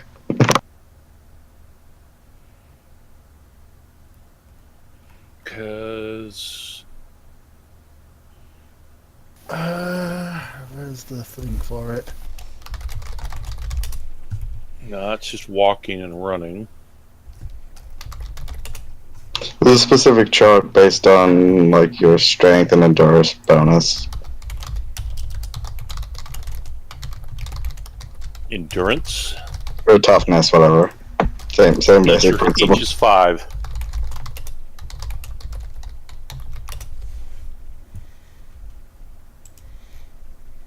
I think that's about 106 kilograms. Because I think that was... Because Ivan had 6 and 4. You're going to have to lift literally 2,000 kilograms. 2 metric tons.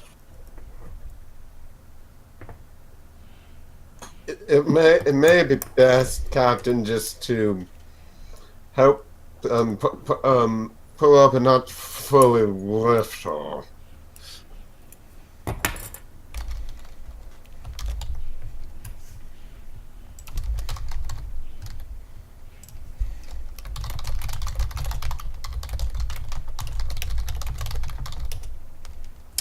So how are you gonna do it? Are you gonna Are you gonna help the Marine carrier, or what are you gonna do with it?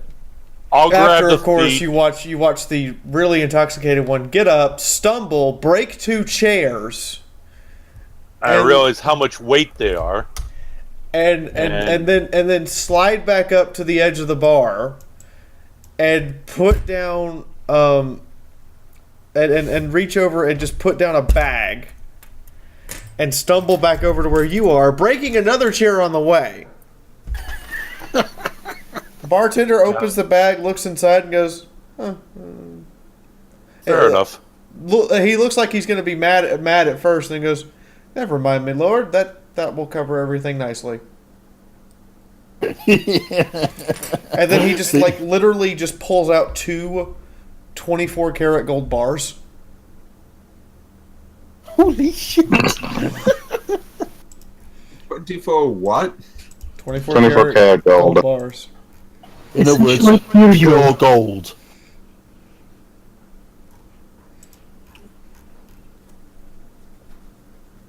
And then walks back over to you, picks up Battle Sister, throws over her shoulder, and goes, "My name's Helen of Eris. What's yours?"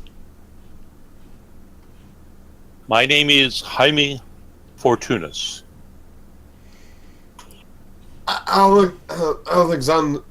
Alexander Morgan of Pretoria. The Marine takes off the helmet and can only be described as looking like a Valkyrie and a bear had a baby. So Atalanta. And puts the helmet onto the waistband where there's a hook for it, and goes, "I can breathe easier now." And the smell of alcohol, even in your drunk mind, is overwhelmingly heavy. like literally smells like somebody walked into a speakeasy, broke everything behind the bar, and then swam in it. Here's a better description.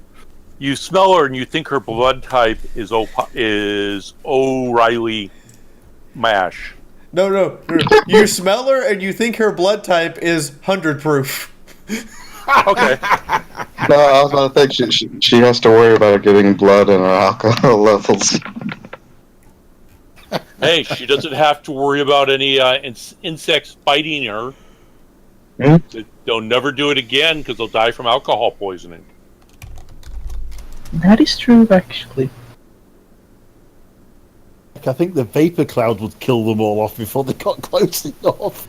To be honest, the insects were living at grocery herd. When you're drunk, like really drunk, you emit the alcohol off your sweat. So yeah, they're not gonna get close.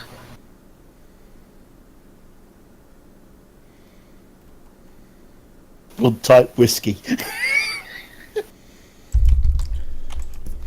But yes, while they are off on the ship, Sybil would have gone to look for where of course, the ship's choir is, and for where the Imperial records are stored.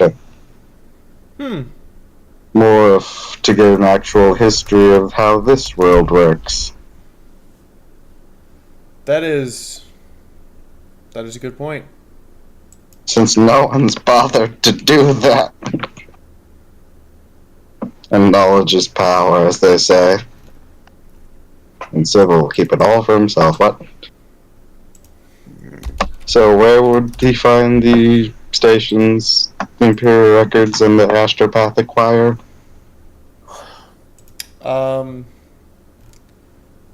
Readily available.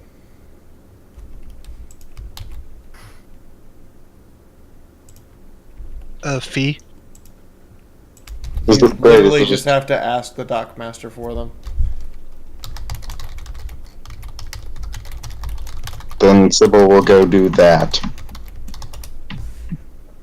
Presenting him with a data slate to fill everything he can and full of it. Okay then.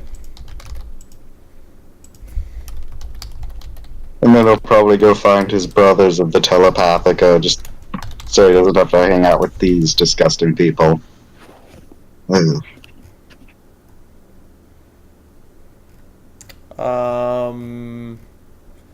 Yeah. Good luck with that.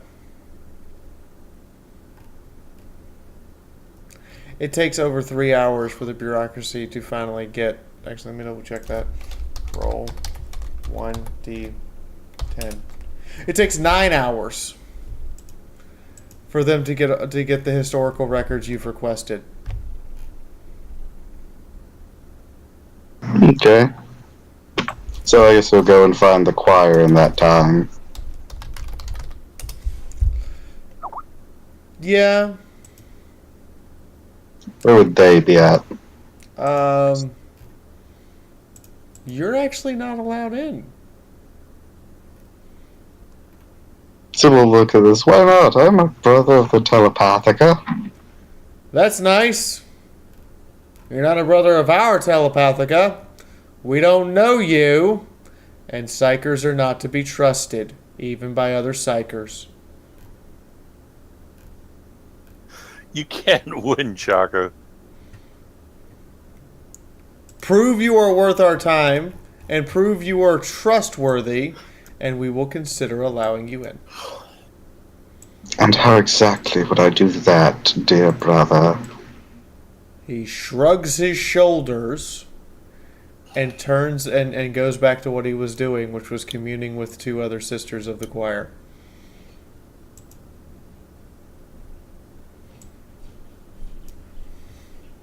Sybil stomps back to the ship. Mad.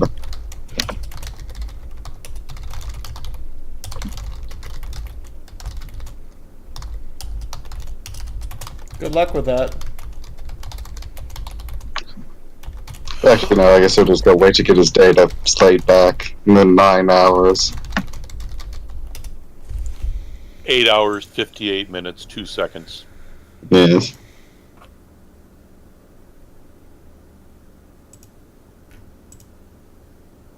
Can't even get a break by other goddamn psychos. Well, Where should I Not die muty scum. where should I put Sybil while he's waiting? Just picking somewhere, I guess.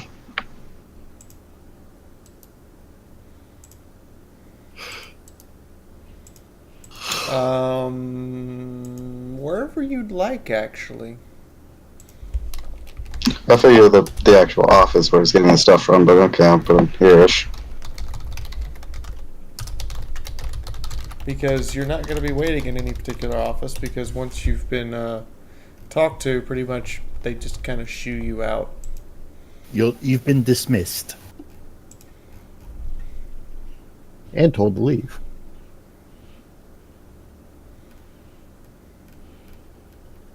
Yep, pretty much. That sounds like 200% correct. Hmm.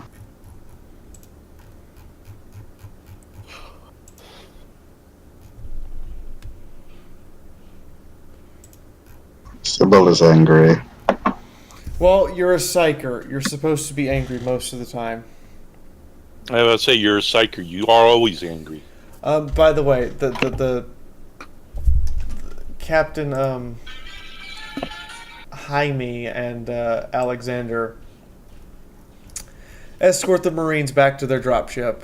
Drop them off with their battle sisters, who thank them in the angriest, most upsettest voice you've ever heard anyone say, which basically is an indication that they kill you last.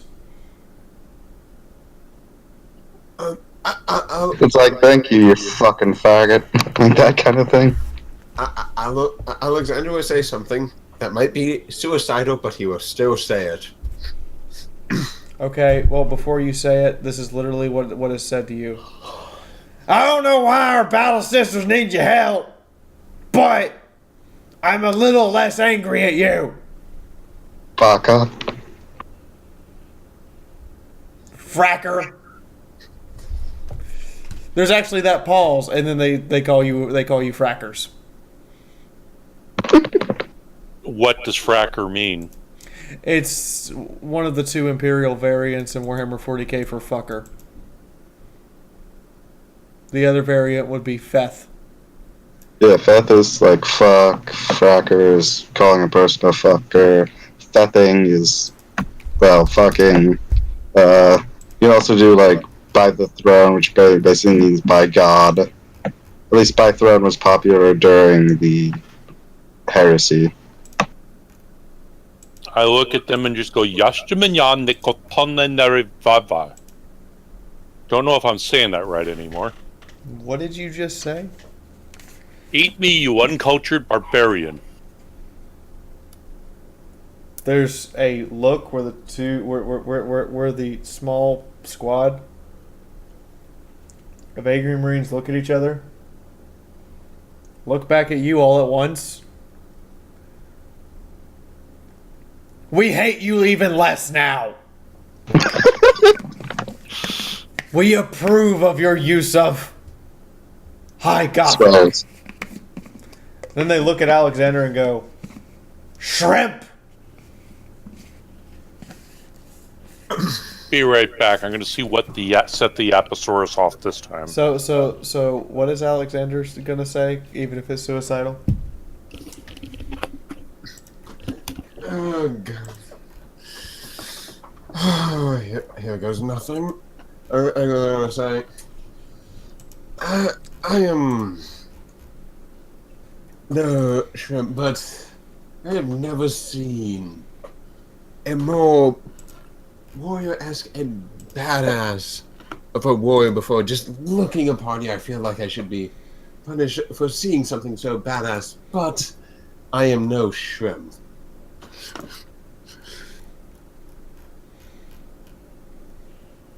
One of them walks over to you. Towers over you by at least 2.5 feet. leans all the way down to where you're face to face and goes, "Till you're as tall as me, you're a shrimp. Got it?" Can Sybil roll to sense another great fuck up in the warp? And you will refer to us as as your lord or your governess. Wait, I'm gonna roll Feathered bitch perception. shrimp. The whole I'm gonna roll perception to see if I can smell his fear. the whole time she does this, he will make sure to retain eye contact. Through a helmet. Got it. Look through the eye slits. And he will say, he does not sense the fuck up. in a certain situation, I wouldn't mind calling you mistress, but I am no shrimp. You tell her, Shorty. They shrug, pick up their drunken battle sisters, and head inside of their ship, closing the door behind them. One of them flipping off the shrimp. Alexander will return the sentiment. I'll just be stalking him from the shadows. He's not a shrimp, he's a plankton. No, he's Wow! That's harsh, Way Hitomi. too harsh. Nico. That's super harsh. That is actually pretty funny. It's funny, but it's super harsh. Fuck that it is harsh. These are He's angry more like a Marines. brine shrimp. It's about this time that it is about this time that Bertram finally finds the captain who smells of a bar. As a matter of fact, not a bar, smells of a bar's sewer. You've had a productive afternoon, Captain. Bertram, you find him and he's leaning up against a wall, and you hear this rushing sound, and it's like, "Excuse me, Captain, excuse me," and he starts to turn, and he's peeing on the wall. What? I learned how to do this from the Sisters of Battle.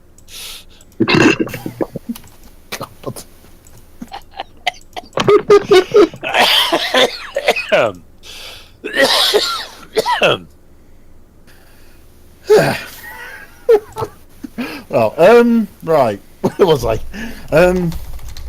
Yes, Captain, I have a quote from the Planetary Defense Forces for our cargo, although I suspect our colleagues with the merchants may come up with a better deal.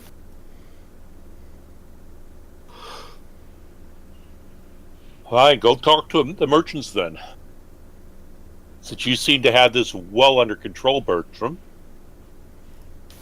Very good, excuse Captain. me, Sir Bertram. You're a Sir- noble, right?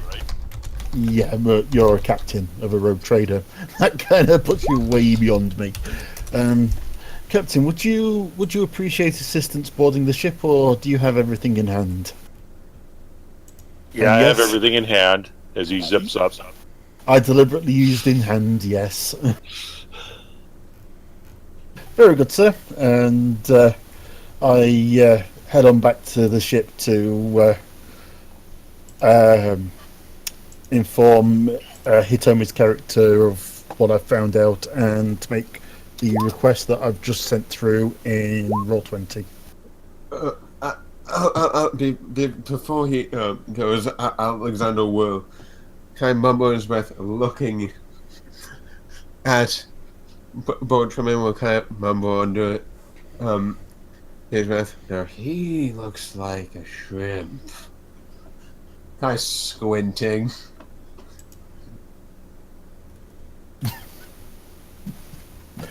Right. Okay then.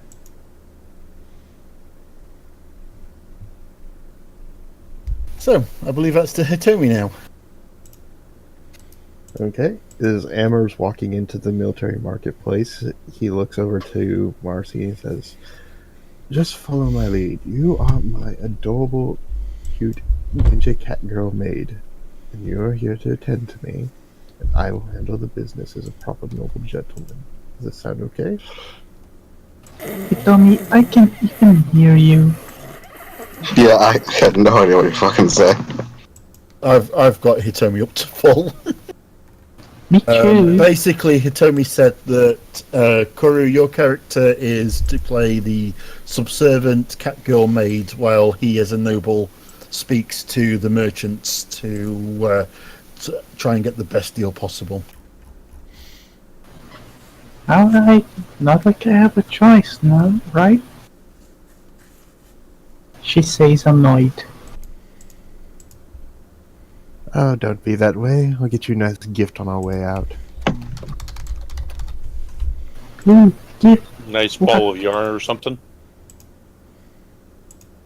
So I head in and I got my chin up, my monocle's on. I'm looking quite dashing in my Lacerda skin cloak, and I look for what seems to be the higher ranking merchant in charge. The one that looks like he's the one who, a man of my proper gentleman and station should be addressing. I'm going to phrase this again. If you look, each of the merchant districts has a specific classification. So, who are you? Are you talking to someone in the light goods hub, in the heavy goods hub, the perishable market hub, or the military market facilities? And Hitomi if you need an explanation of which one is which, I can explain them. Hitomi did state at the opening that it was the military market. Okay, thank you.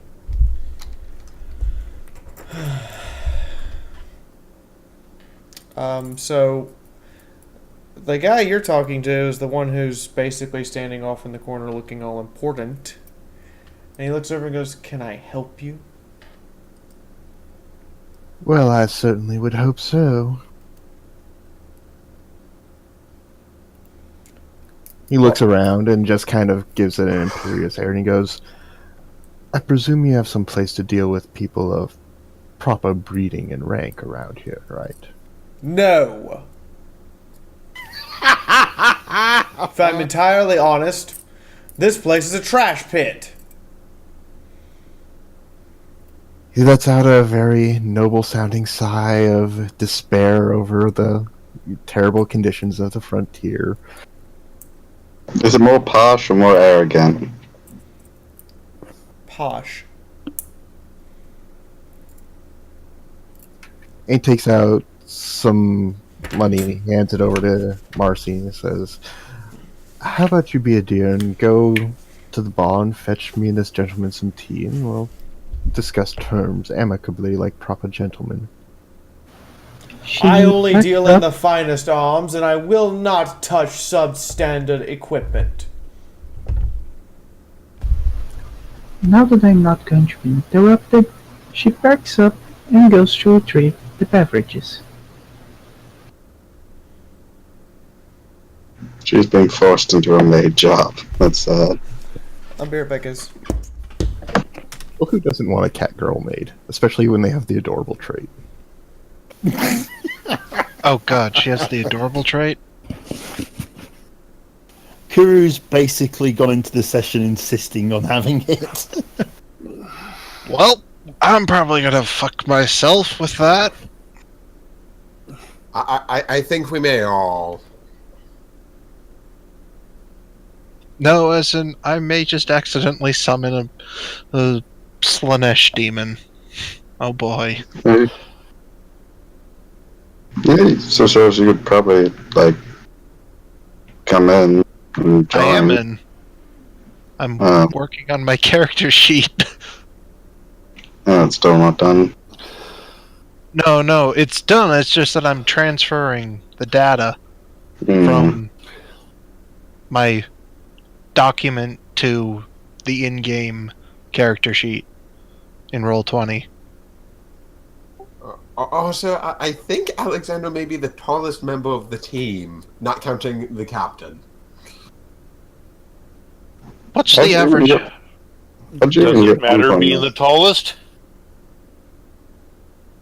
Not really. What's the average? If you go through a low door, you hit it hardest.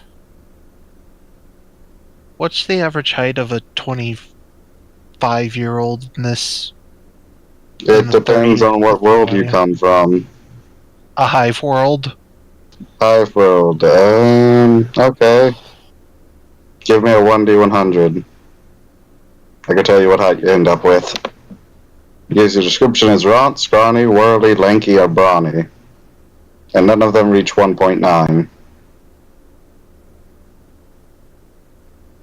Yeah, hivers tend to be short. It's all that eating nutrient paste and not having sunlight. 14. You are runt. You're 1.6 meters tall and 45 kilograms of weight. Chaco, what's the low end for an ogren? That's not on this chart. Could you repeat that, Chaco, please? You are 1.6 meters tall. That's about 5'7", 5'8", if I'm doing my math in my head right. What's the weight? 45 kilograms. 100 pounds. At least you're not a 90-pound weakling. You Yeah. are about 5'2", and if I can remember right, kilograms to pounds. 2.2.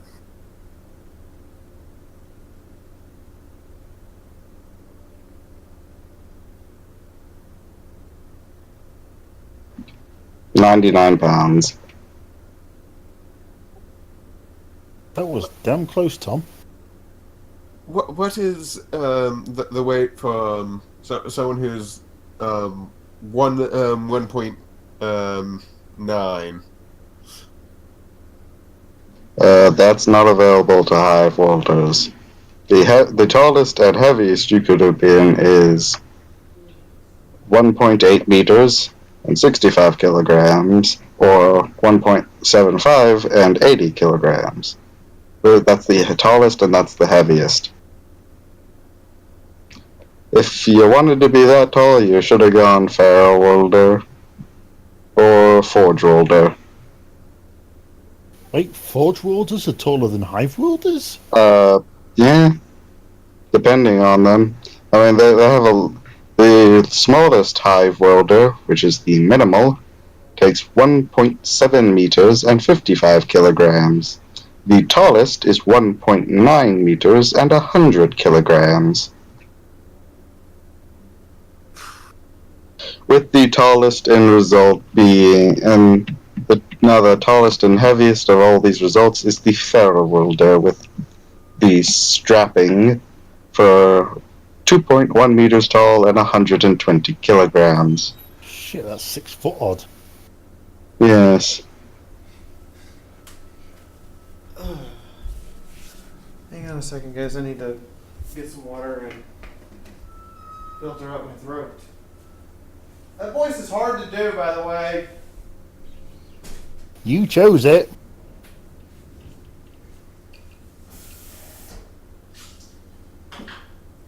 I mean, it's basically Helga from Hey Arnold mixed with the Hulk. And Again, you tried. that hurts.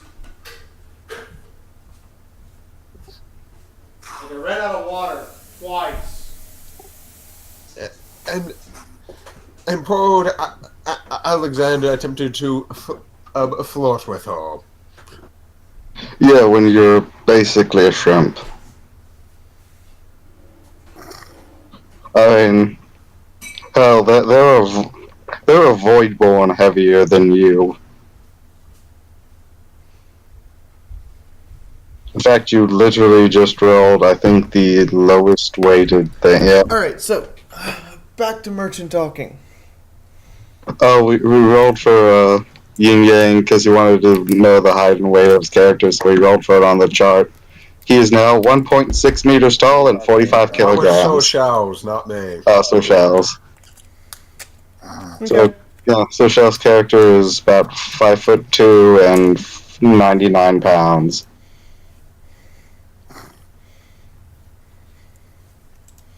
He's a little one. So after he barks out that he only sells high-end goods, Amber goes, Well, hold to on. be- The manners are important, and you should observe at least a few niceties. You can't often expect such on the frontier here, can you? And he waits for crew to come back with the drinks.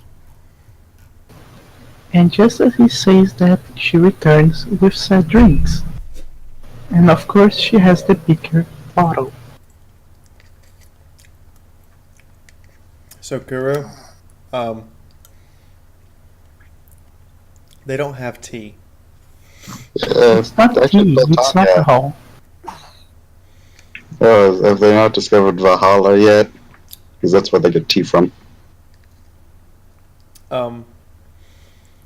It's less it's less about not discovered and more about who the fuck would deliver a luxury item to this outward backward world. Mm.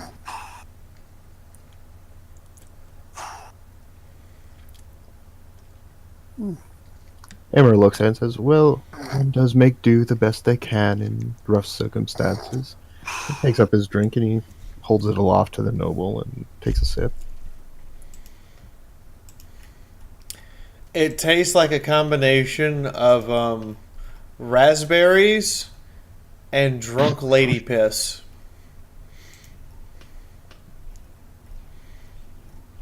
Doesn't bother me. I mean, he spent his time in the army. He's had worse. At least there's raspberry. At least there's the flavour of raspberries in there. Hell, you gave Alistair worse. His thing tastes like buckshot and horse piss, remember? True.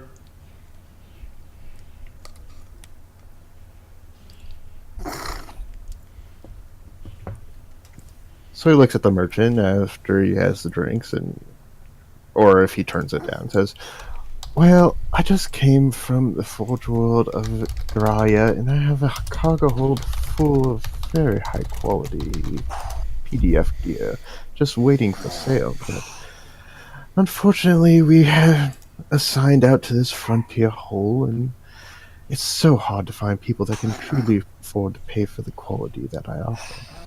I can't tell if Tom is heavy breathing or actually fell asleep. I think he fell asleep.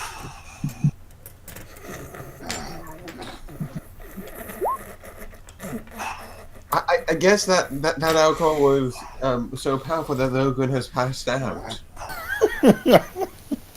And I'm the one that needs my rest.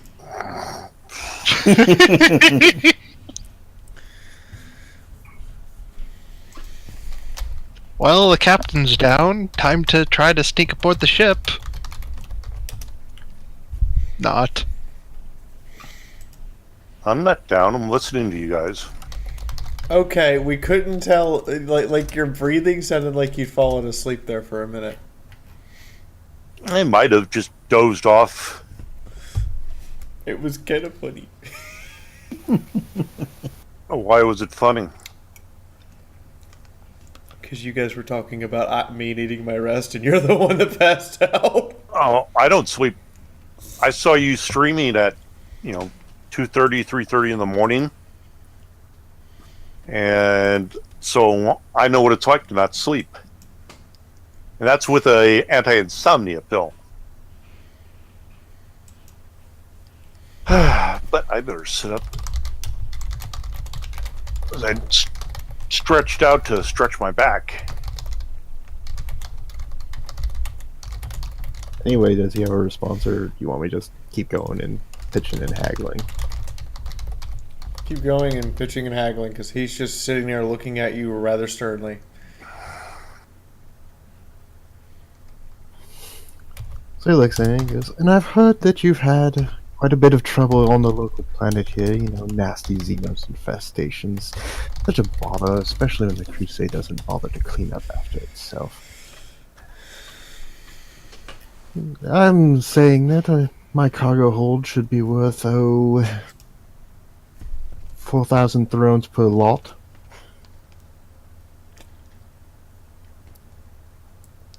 He looks at you and goes, "What's in it?" Oh. High quality, high powered las rifles. good craftsmanship with flak armor from the Forge World of Graia, as well as, of course, the various sundry items that a soldier needs to march and fight. So, you say las rifles, and he cocks a grin. You say flag armor, and he stifles a snicker. When you explain military rations and stuff, he flat out bursts into laughter.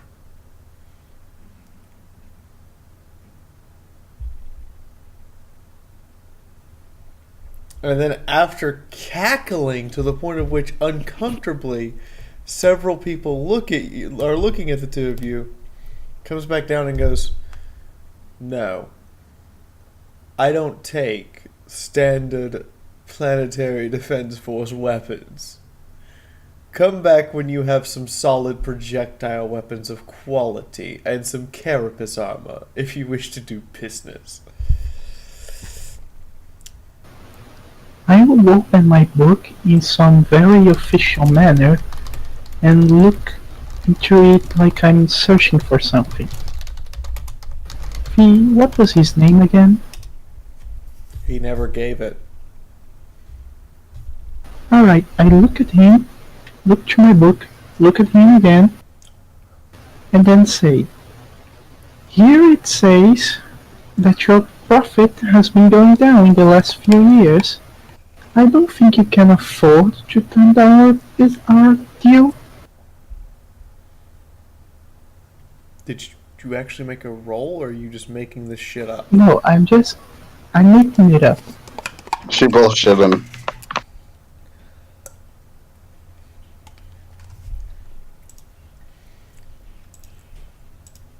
Okay, make me a deceive check. Nope.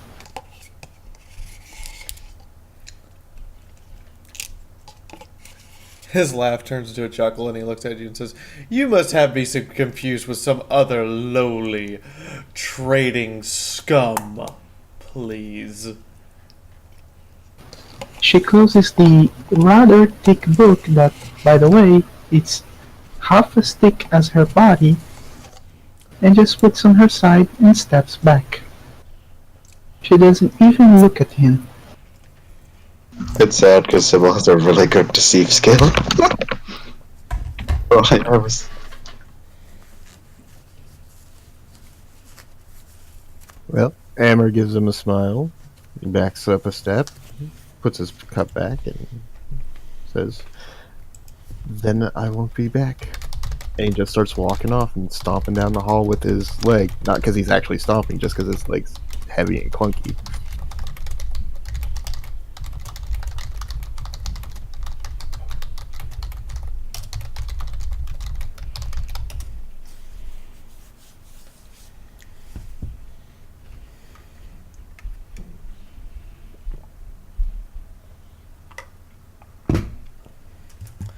So, once are you two? Once he gets out of sight, he takes out his data pad and he makes a few notes, and he decides that he's gonna try to bypass the merchants here just because he's an asshole.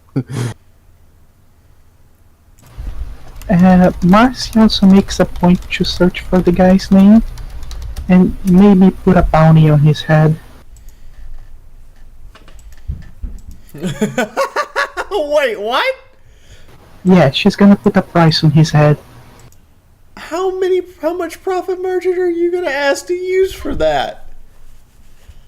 How many do we have? Not much. Not a whole lot. Notes for the future, then. I mean, she could probably put all of her, paychecks on it. For next ever. Maybe get some local thug to go and rough him up a little bit.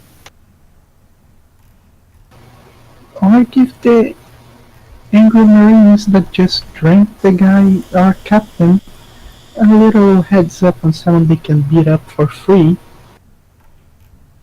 How about we not burn that favour? Alright. She's still noting down to search for his name and maybe send an assassin after him. I'll just be watching from the shadows. Okay. Sir Shells doesn't participate. He just watches. Okay. Amber I looks at what want she's to doing. join, and but don't know how to say it. So gives a you little guys- nod of approval, and he says, "Well, if you really want to pursue that avenue, I have a few tricks up my sleeve I could help to arrange things a little bit better. We should discuss it later." When he's in a less constipated mood.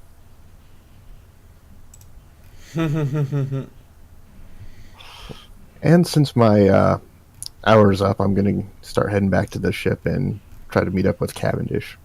You're not going to talk to any of the other traders in the market? Nope, because you don't go talking and trying to cut deals when you just got humiliated and laughed at. It's not a good bargaining position. Nope. Fair enough.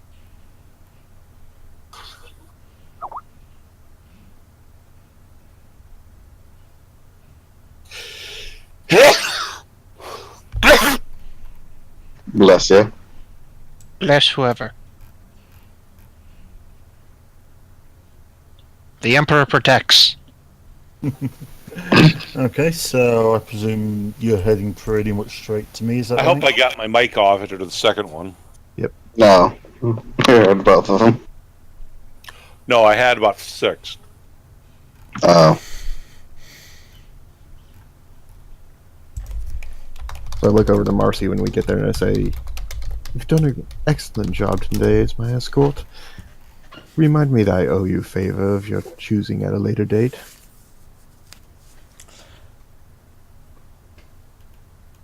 Somebody just sent me something in Discord.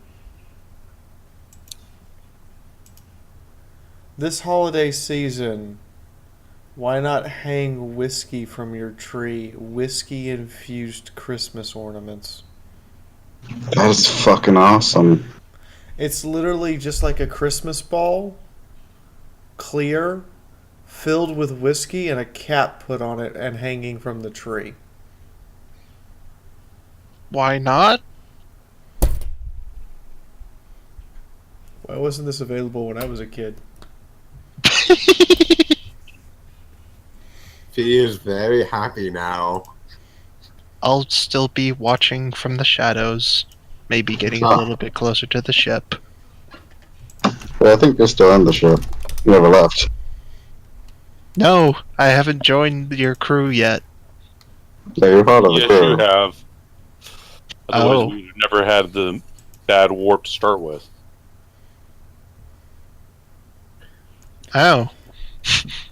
But I must still be passed out somewhere. I think the only one who's still in the station is Sybil, waiting how many other goddamn hours for his information. I mean, if anyone needs him, just think really hard. He'll hear it.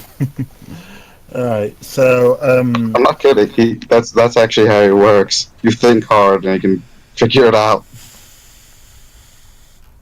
fair enough. Alright, so Hitomi, I take it you come pretty much straight to my character, is that right? Yep.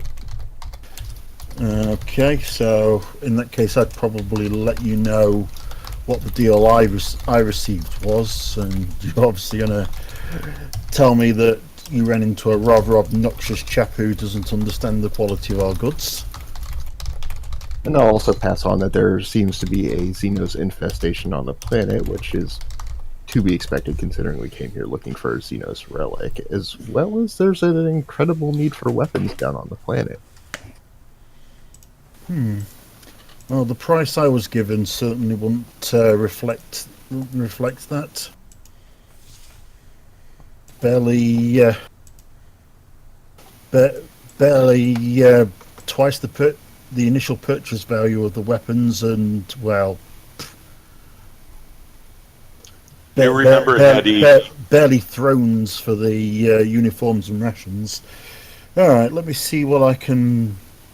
I'll see what I can work up for myself. Hetty, do remember, it is all profit in a way. Yeah, well, I don't know. I think we can do better. Okay, so let's take a look what we've got.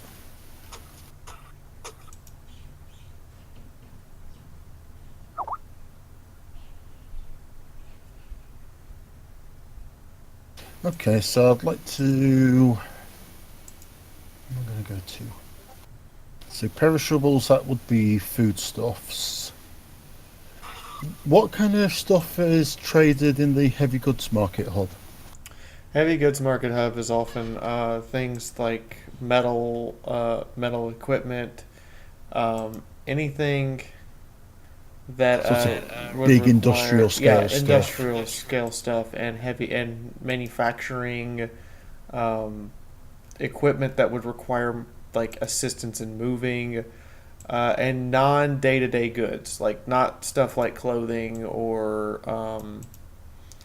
it's things like massive sort of heavy industrial scale mining lasers and that kind of thing.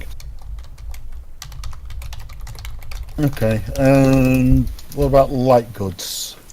Light goods is like clothing, personal items, items for your house, for your individual house or apartment, tables, chairs, basic small furniture, anything that like one person might need, nothing that a business or that would need, and nothing made of metal. Okay. Okay. In that case, I would probably return back to the military market. So we've got multiple vendors, or multiple merchants and agents in the market. Is that correct? Mm-hmm. All right. So obviously, I take a note of where the guy that the others spoke to and rule him out instantly. What about the other merchants and the likes? What do I see? Which other merchants? I thought with the way that you got this set out, there was sort of several representatives in the military market. Well, you have the pompous guy up in the corner.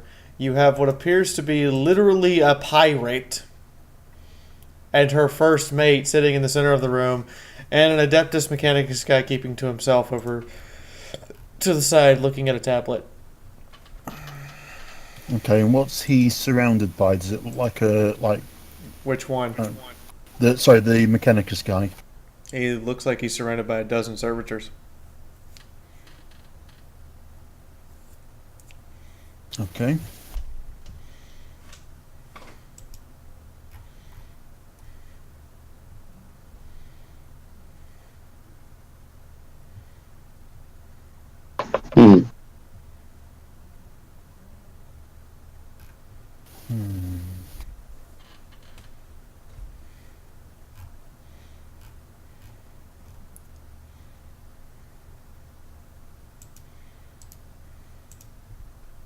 Not sure what we're going to do then in that case.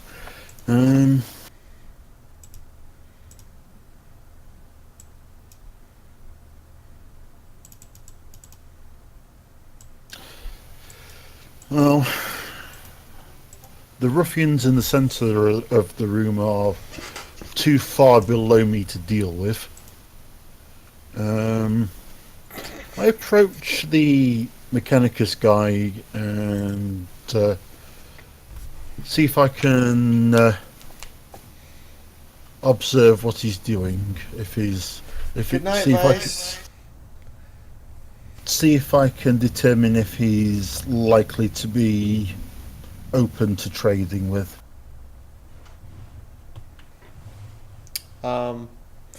He looks up and goes, "This unit recognizes you.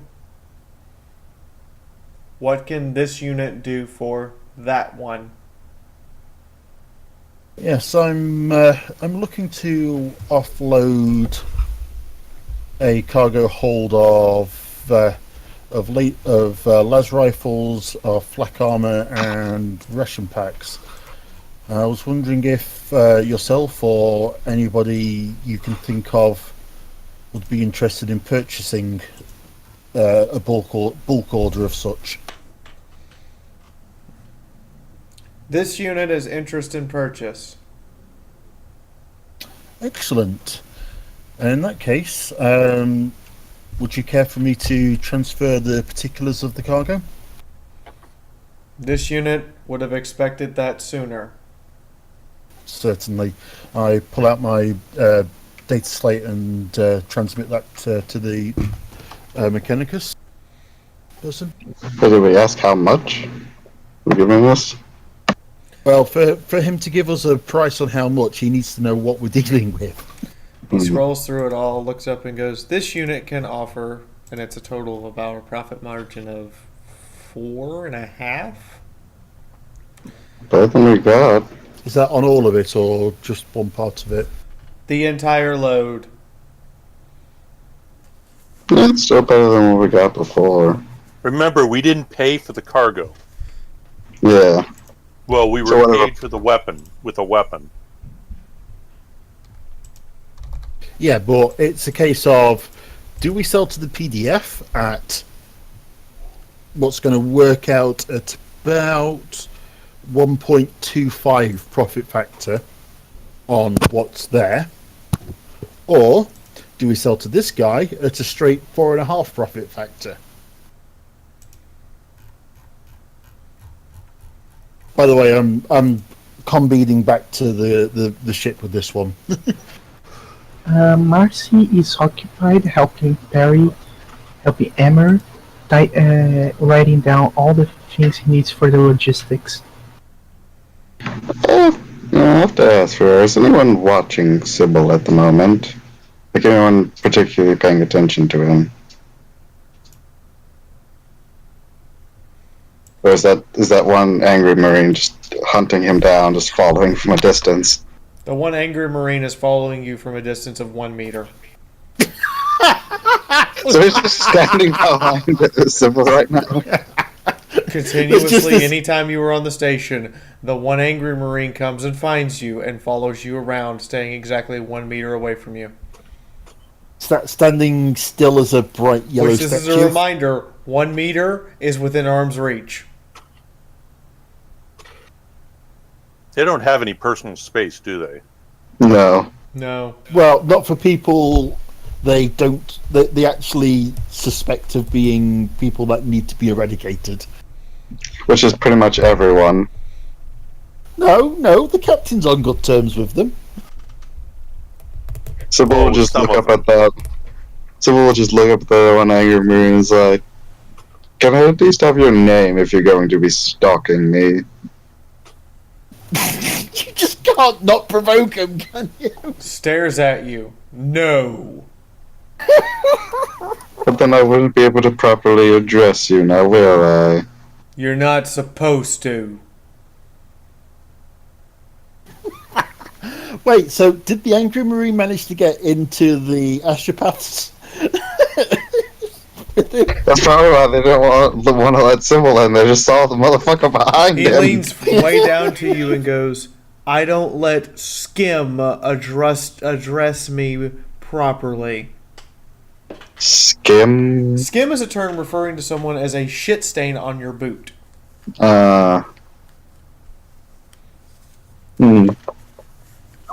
Do you like birds? No, although they taste good with barbecue sauce. You wouldn't eat a Goldovan eagle, though, would you? With barbecue sauce. You would eat the very symbol of the Imperium, then. I might fuck it first. So I can literally fucking eat the fear turkey.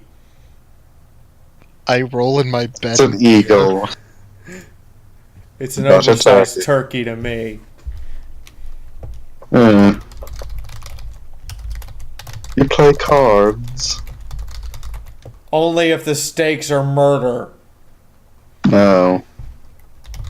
Are you a fan of reading? What? Sybil is bored as hell. Sybil hasn't been able to kill anybody. Sybil has a suicide wish. He blinks a few times. No. I only read because I have to.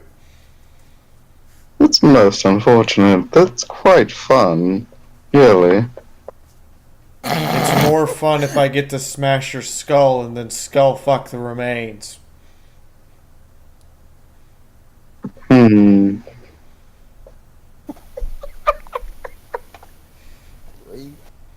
Sybil just Breaking continues. somebody. Sybil, I guess, just That would be continues to ideal. wait.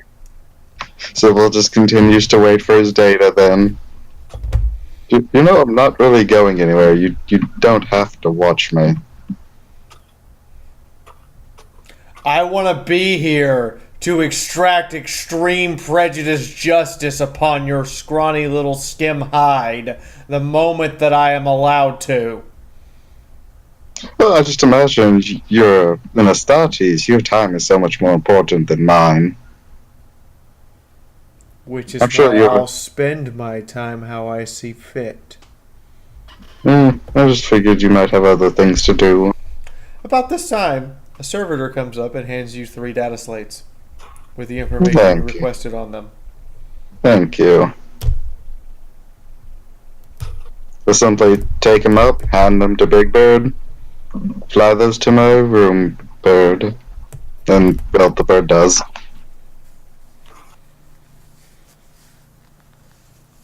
I still think Big Bird's the brains of the outfit. Yup. Oh, fuck you.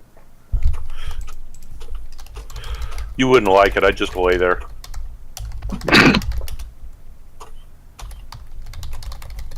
So we up to what shenanigans me and Marcy are up to next?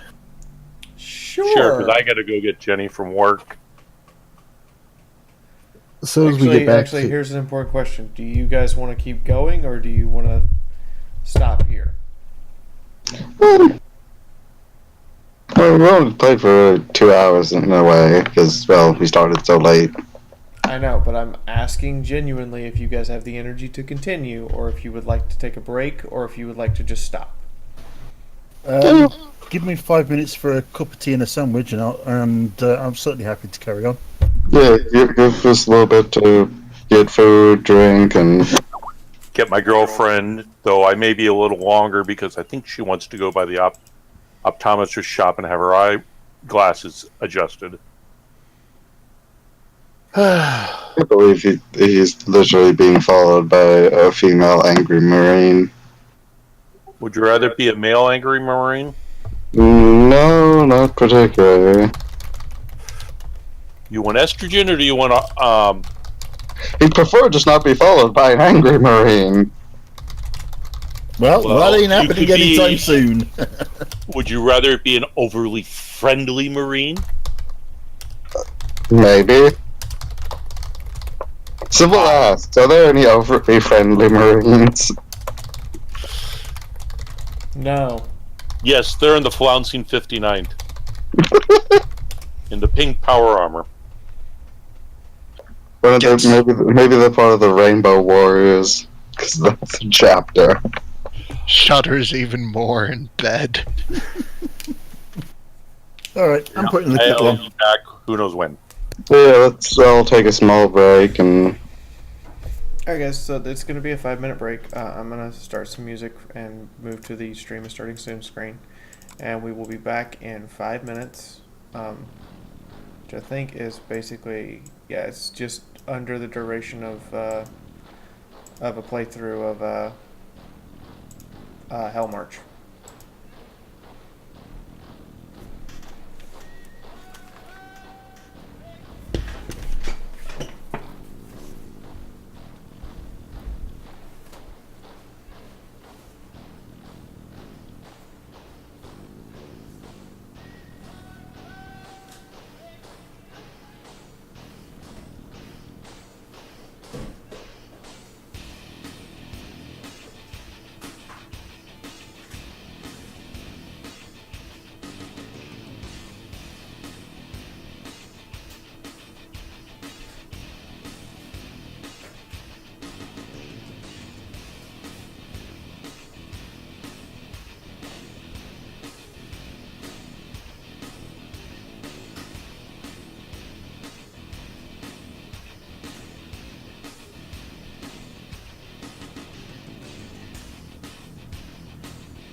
I think I'm almost done, but that's just me. Yeah. So starting to microwave. When the tone can someone ask her to check her private messages.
How does one find wounds again?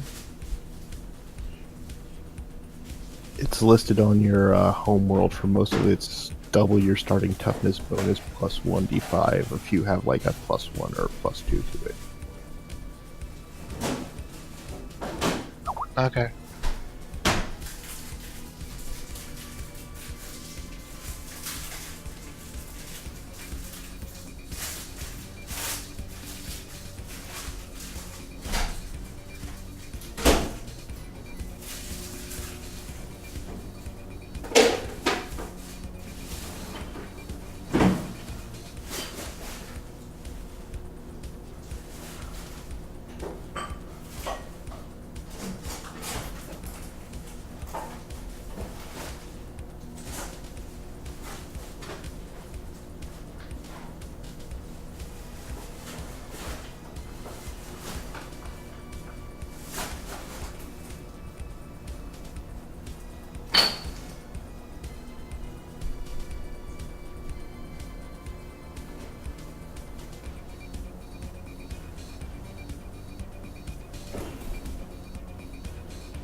Does the crew like the thing? Does Komachi, does your character by any chance like fish? What?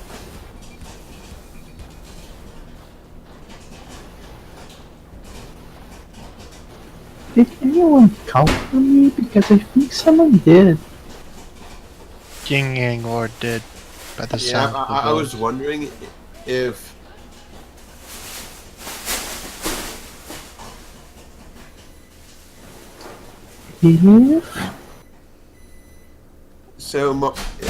So does Moselle like fish? well, she does eat fish, but she prefers bird. No, Quinn, does she like spicy food? She loves spicy food. Brunei is known for its spicy food. Basically, Space India.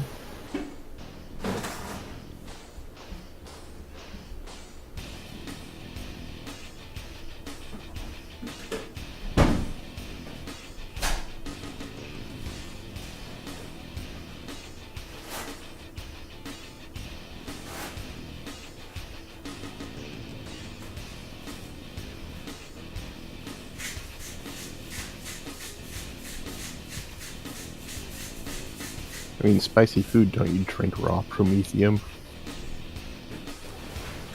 Well, Promethean is not actually very spicy, and she complains that it could be more spicy. So basically, my attitude towards spicy food. It's also my attitude towards spicy food. I'm back. What type of spicy food? Do you like just plain, basically burning spice without flavor, or do you like spicy food that actually has like flavor and tastes good? Well, think about your average Hey guys, Canadian so spicy Rexing goes a food. little bit longer. I need to call Sophie and talk to her for a few minutes. That's okay. That's okay. And Key, when you have a chance, please check private messages. I will.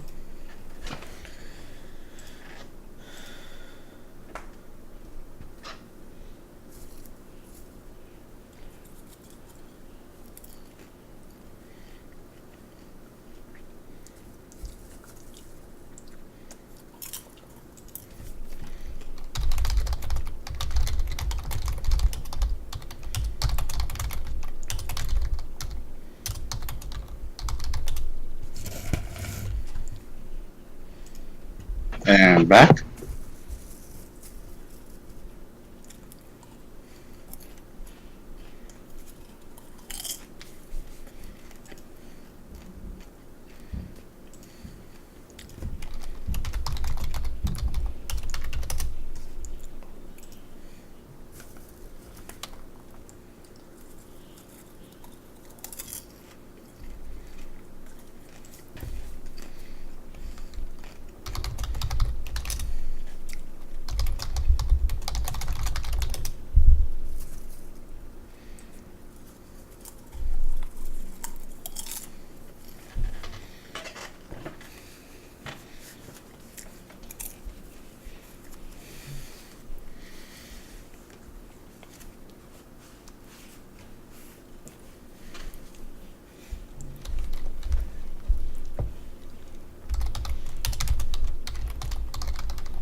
Fiaura, if you do that, I don't think music's playing.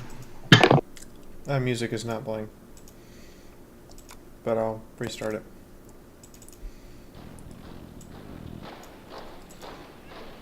Give me a moment. I need to go turn on the cat cove. Just escape aid. I can't believe my guy's being basically followed by an angry marine.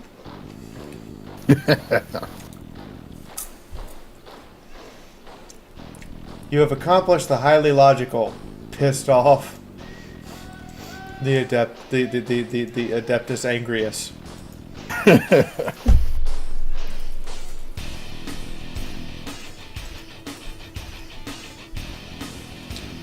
Well, I asked a while ago if the that book said if the Kilgis was dead or not, and I never got an answer, so I assumed she was alive.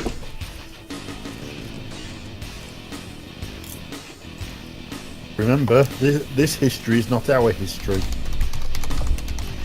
I never got a response if she was alive or dead or not, so I had nothing to go and base that on. I figured even if she was dead and won, there's some small chance she might be alive. No.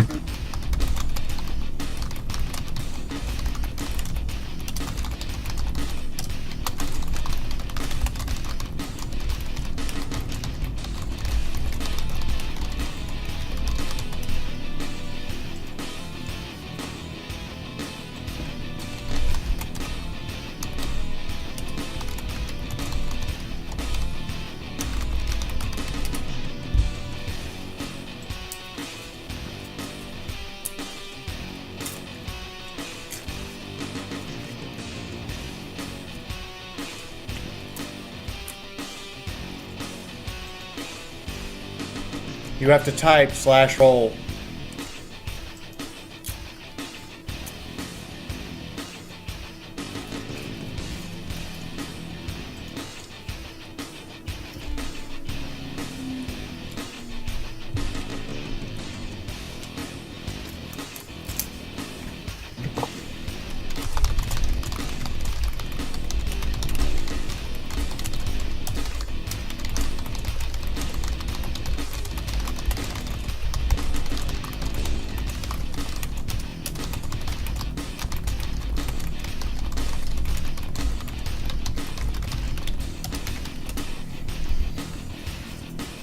I have to ask, what if Sybil walks into a room where the door is too low? Does the angry moon just like break through it, like head first? Because if that's true, Sybil will just keep doing that until pretty much every low-hanging door is gone.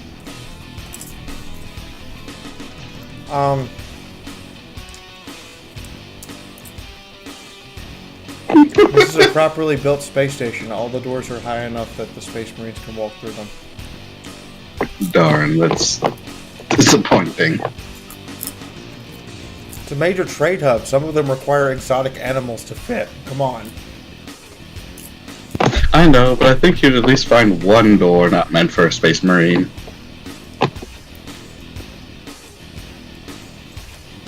So Harriman Bob and I have officially declared the unspoken bond. We may not always talk a lot. We may not always see each other a lot.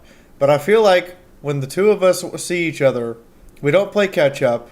We just hand the other one a controller and go 2-player and act like no time has passed and everything has always been this way. Her response, exactly how I feel. Except you just spoke the unspoken bond. I know, so what do we do with it? I think you have to, like, sacrifice it to the unspoken rule gods now. I'm not sure. By the way, if you guys didn't, you were supposed to roll a D3 for your personal starting profit factor. Really now? I tried to ask you about that and you wouldn't answer it. My bad. I figured you would just be, deciding that.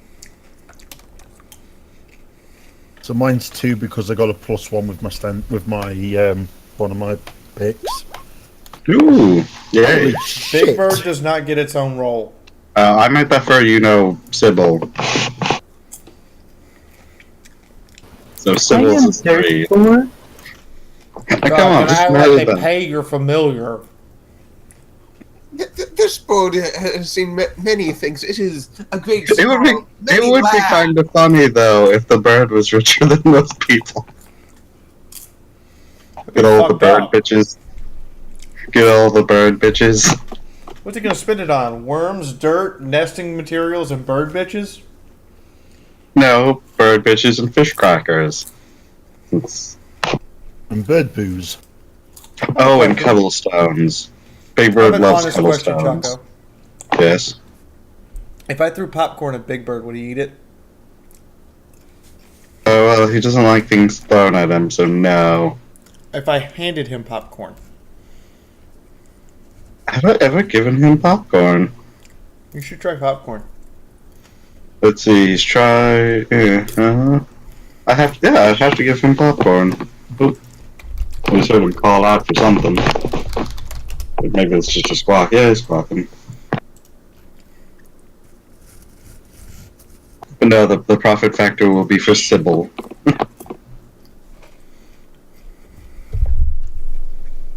So we good to go? Someone, but I think Tom, and he said he'd be a while. So the continuing shenanigans of Amber and Marcy, eh?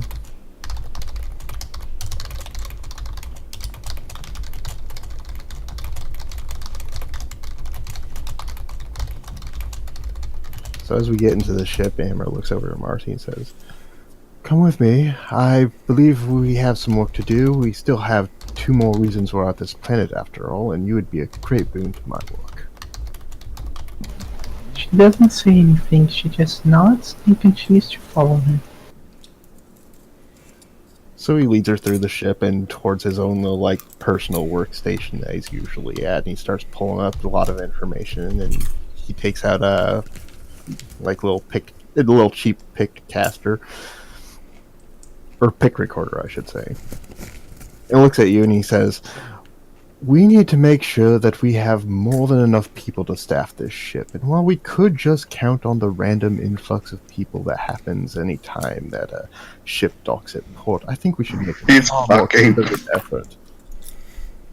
He looks at Marcy and says, "You, I think, are the face that would bring men and women across the planet into our ship, and I want you to star in our promotions." He's making a goddamn porn calendar. He's making a porn suit. Seriously? Hey, I'm not making it porn. I'm just making it Pinups. tasteful but cheesecake. Please tell me the cat kills him. Actually, she doesn't understand that. She doesn't understand it. She's from an imperial world controlled by the ecclesiarchy. She doesn't understand the concept of a porn calendar. So she doesn't understand the fact that she's being turned into a swimsuit calendar. No, she doesn't. For her, she's doing recruitment posters. So he goes in over to his closet and he flips through, and there's quite a lot of stuff there, and obviously it's not all his, and he pulls out a few outfits and he sets it out for Marcy. And Why does he have those outfits in his closet? Is there something he's not telling us? I don't know what he does in the middle of the night. so he sets them out and he looks at Marcy and says, "If you could perhaps try this on and try to look upbeat and perky and very warm and inviting to our Perky? new mates." Well, first things first, she has to take off her A helmet, porn calendar. Yep! which, by the way, she has quite a long hair since she doesn't cut it. Like, at all. We're all to sense the sexy in the warp. At least the delivery. Oh my god! He even gets brief flashes in his mind of what's happening. Yep. Sybil instantly begins running towards ship. They are abusing the trust of a naive priestess to make a porn calendar. She's not naive, she just doesn't know the fact that is the definition of naive. calendars exist. That's the definition of naivety. Sybil's gonna look at the angry marina and say, "Hey, I gotta go find some." Well, you wouldn't understand, and just runs off. Probably getting the angry marine even angrier. Angry Marine easily keeps up with you until you get back on your ship, then lets you go. Does he then just stand guard at the end of the docking tube in case he comes back out again? Yes. Like a lover waiting for his returning sailor.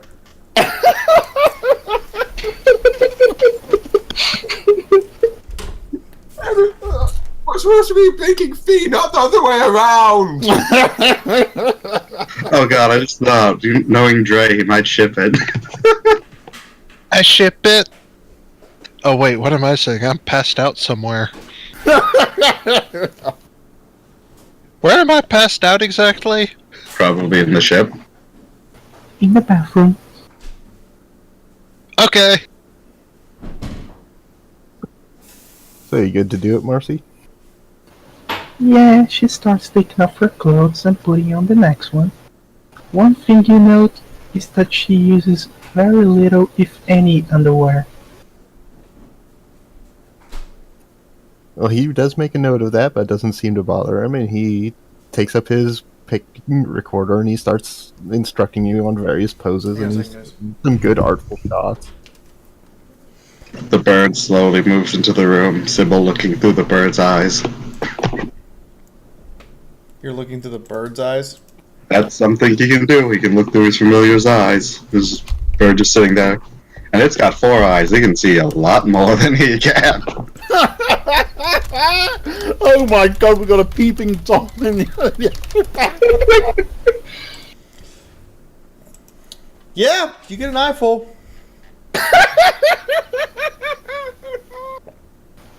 Yeah, you're getting a eyeful of a very long-haired, very busty cat girl doing poses for a rich guy. I'd say that's pretty normal, depending on where you are. Yep, that's... I can't believe this went there. But it did. Wait. Slaaneshi. Most of the people here are Slaaneshis. What did you expect? Well, I just remembered. Well, Sybil. I expect more butt fucking, but okay. Now you I just... just remember.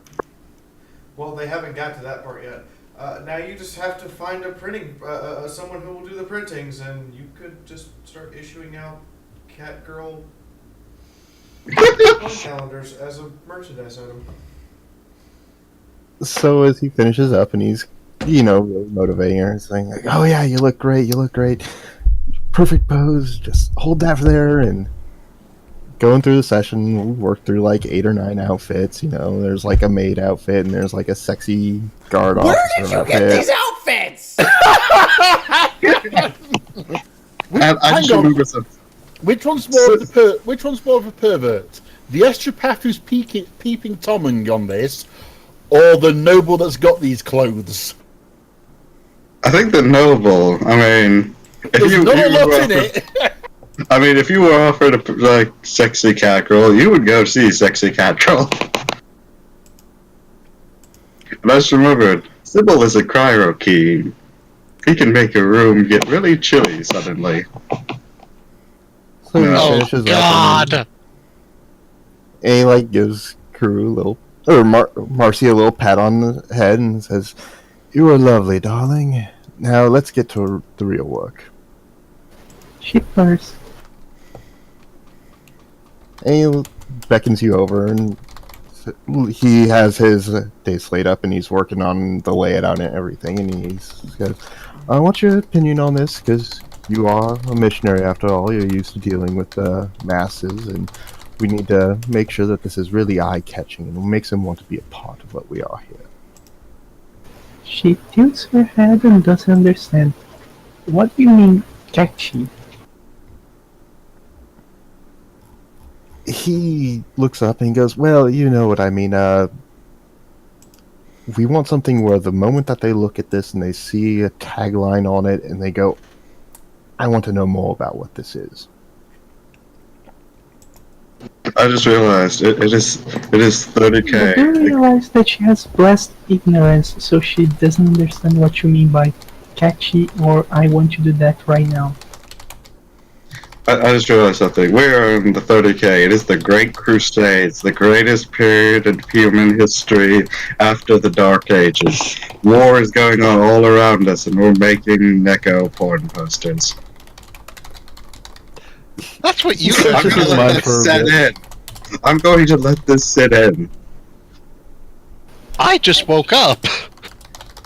He Alright, searches his mind for a bit, and he looks over to Marcy and goes, "You ever have that feeling when you're like walking past a kitchen and you smell something that just seems really delicious, and you just have to kind of follow the scent and then poke your head in and see what's actually cooking in the oven?" You can't hear it very well, but she just mumbled the word cake. Cake. Yes, we're basically doing that, but with the eyes. If You want that sort of- breasts, You we you do don't realize stop that you cancer. didn't hear it? I just said you could not hear it.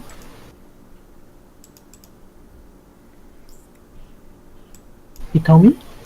Yeah.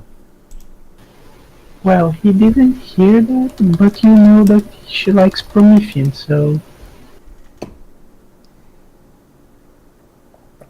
Something's wrong with this. So he's continuing explaining. It's like it's the same concept with what you actually see on the page, and we want people just be able to look at it in the corner of their eyes, and they have that sense where their eyes just have to follow it, look, and see what's actually going on. Welcome to 30K, everyone, where waifus need to be a thing. As I put this, it is 30K. The universe is in the middle of the greatest time of wars ever known, and we're creating Neko calendars. I have the sudden urge to somehow roll a luck check to see if I just somehow stumble in. I'm going to ask a serious question to our noble. Yes. Do you actually have, like, 50 outfits in the cat girl size or something? Yeah, that's. Well, if you consider what his background was, if you remember the recruitment session, he kind of does. I think I've summed this entire situation up in tabletop.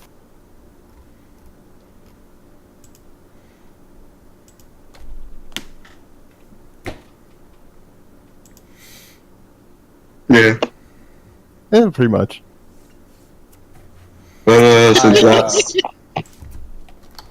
Well, Sybil will go back to his room and continue reading through the history so he actually knows what the fuck is going on in this universe.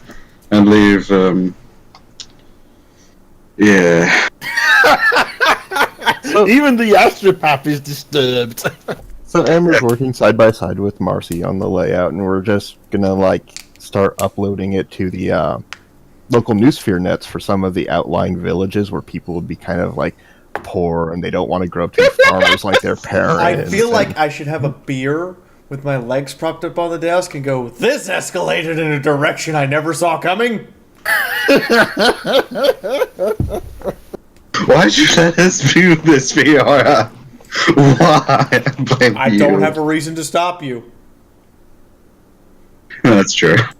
We're here. There's like all the young teenage boys who just like, fuck it, I don't want to be a farmer, I want to like have an adventure, and then suddenly like on their data slates they'll get this little message that has Marcy on there and a little recruitment information, and when he's planning a pickup shuttle to pick up any willing recruits. Well, it'll be a hell of a way to get a crew. Yeah, and each and every one of them is going to be trying their luck on Kuru's character now. And I am going to then start panicking on the inside, thinking that, well, there's a Slaneshi cult aboard. Slanesh doesn't exist, isn't known to the wider Imperium yet. Doesn't mean she can't have Pleasure a cult, cult. at least. I know. I mean, yeah, she could still have a cult, but it would be literally cult to cat girls. Which I can't believe those words are just coming out of my mouth. I'm going to take this opportunity to do this for the first time I've done it the entire stream. This insanity, this perviness, this making Neko Catgirl calendars is supported and paid for by you guys. You're to blame, not us. You're to blame. Drop a tip if you're enjoying it, or become a new YouTube sponsor. We need 3 more YouTube sponsors to get our next emoji slot. True, because I am getting my international card in 15 days, so I'll become a sponsor soon enough. Awesome. Kuramaji, you're still the sassiest Brazilian I've ever met. I didn't realize that getting a Brazilian also meant that you were gonna need burn cream for it too. Well, Damn. you see, when I say Marcy can drink Promethean, I can pretty much drink pure alcohol and still spit it out. That's my burn. That's my sass. It is fueled by rage and alcohol. And maybe cake, if it's available. Cake is good fuel.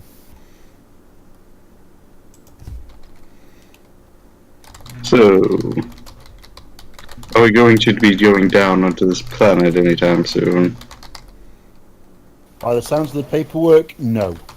So I give Marcy a big smile as we end and said, well, we've done task 2. Now if Cavendish doesn't screw up task 1, we only have one more thing left to do on this world. Oh yeah, by the way, what should we write on the posters? Well, that's Come what he for a was like. perfect adventure. Oh, God. By the way, Fee, would we be able to charter a local ground to space shuttle to act as our proxy for picking up the people and save most of the paperwork? Maybe. Dear God, something is just wrong with us. I'm still disturbed at the cat girl. I was not a part of that. Nor was Alexander. Also,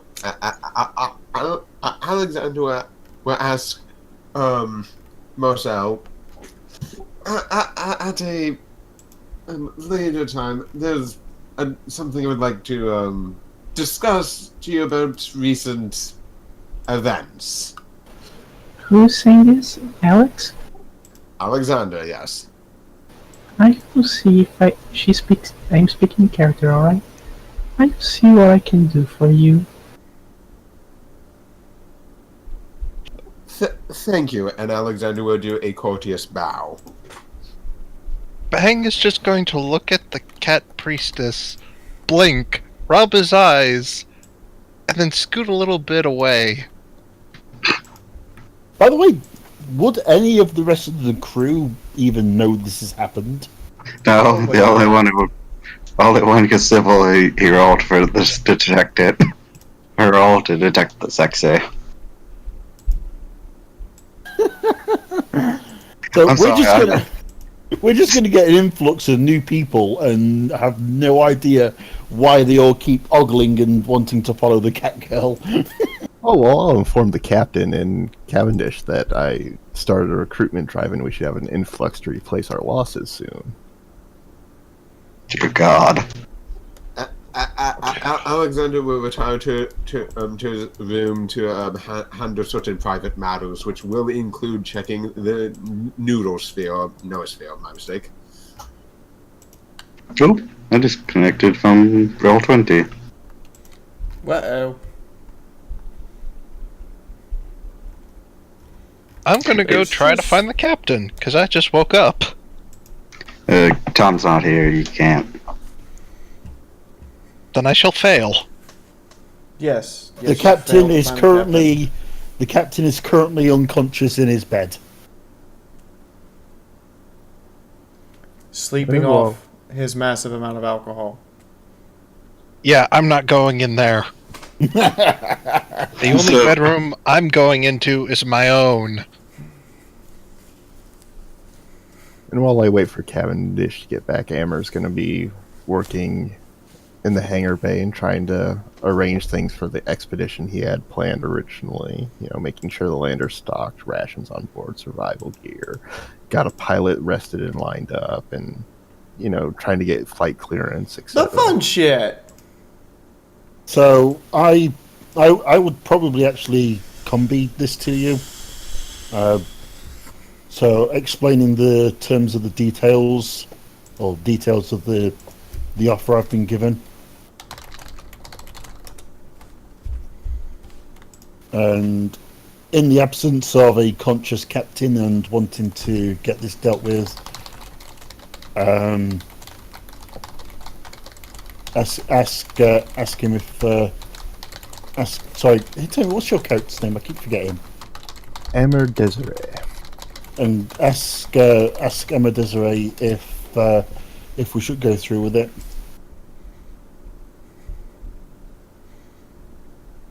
So this is 4.5 over 2 plus a little bit.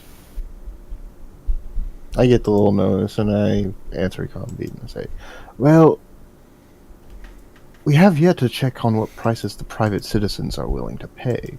It's your call on which you privates to deal with. For private citizens, we'd have to go through an agent or a merchant anyway. There's no way a private citizen's going to be able to unload this amount of weaponry. Well, food. You might find that a village or a nomadic herd tribe would be willing to pool their resources to buy such materials. It happens quite often. Fee, what size unit did you say that our supplies could put together? Or supply?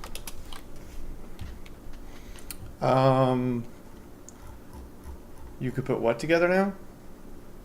When you first described the cargo to us, you gave us an approximate unit size that it could be used to supply. Roughly a regiment. 4 companies. 4 companies, right.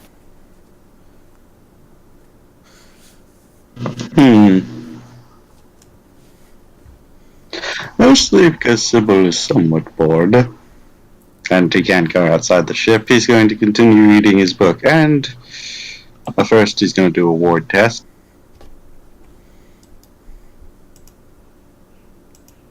Okay.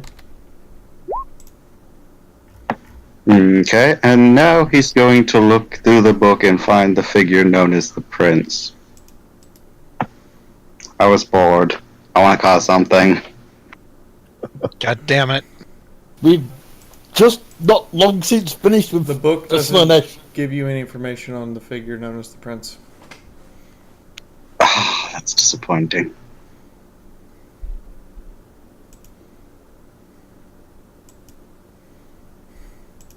Trey, get out. You're not in the stream. Trey's not here. Look again.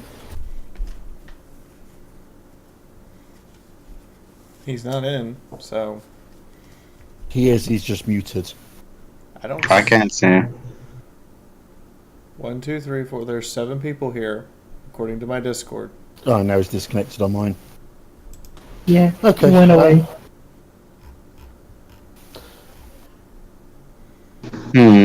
I was kind of hoping Fiaura had planned something if Sybil actually looked to find out who the fuck Slanesh was. Nope. Remember, this is the time of enlightenment. The chaos gods are expunged from the records. No, I mean the big the Ordo Hereticus book.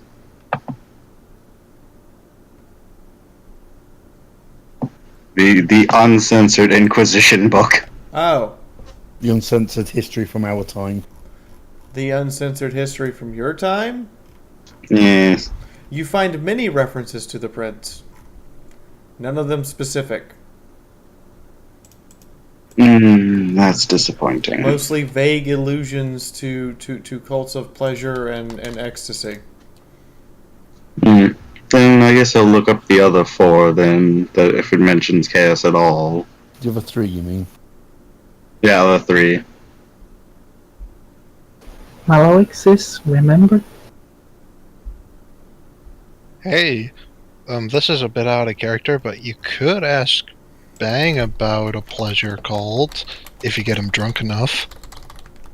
You're more something Sybil looks at like, yeah, I could kill you one day. And I'm bored. More bored than he is now, but...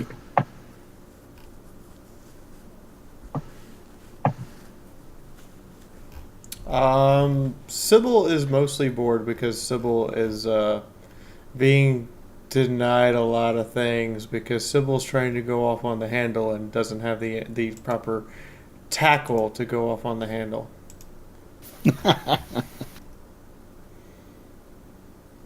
Alright, So I'm going to explain to the tech priest that my captain would like a while to discuss his offer, and in the meantime, I would like to try and purchase a where is it? Wrist mounted a wrist mounting for a pistol-sized weapon and a laser sight. All right, hold on.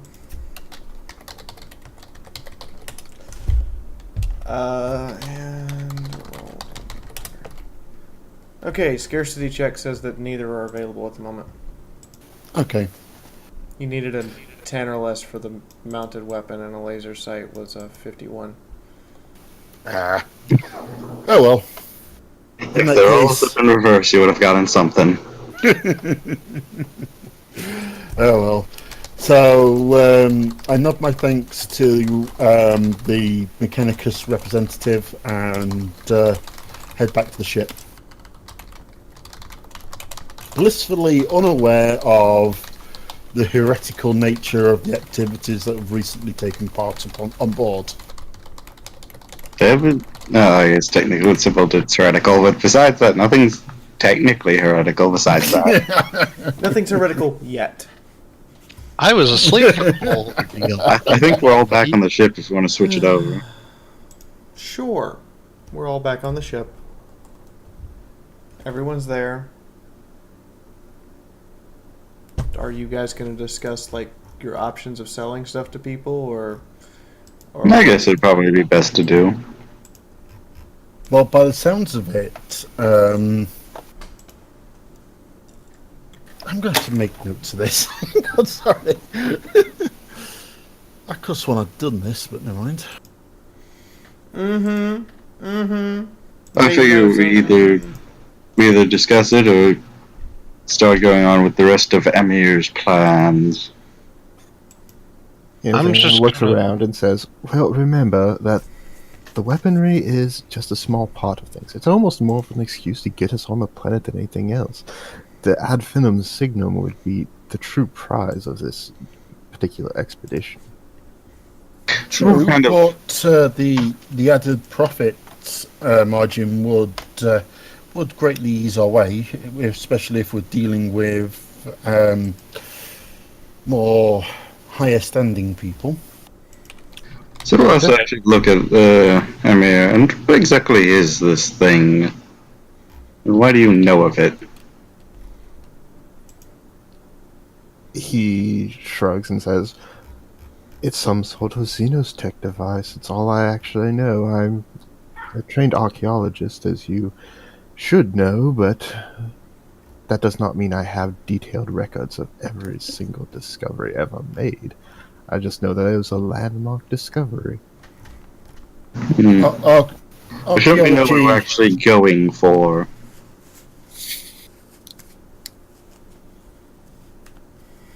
The Imperium, as we know it, has a habit of expunging from the record artifacts which I'm well aware. Are potentially useful, and this tends to hamper the field of archaeology greatly, as knowledge which would be highly useful even in knowing the hazards of dealing with something is no longer available. So civilization, yes, I'm well aware.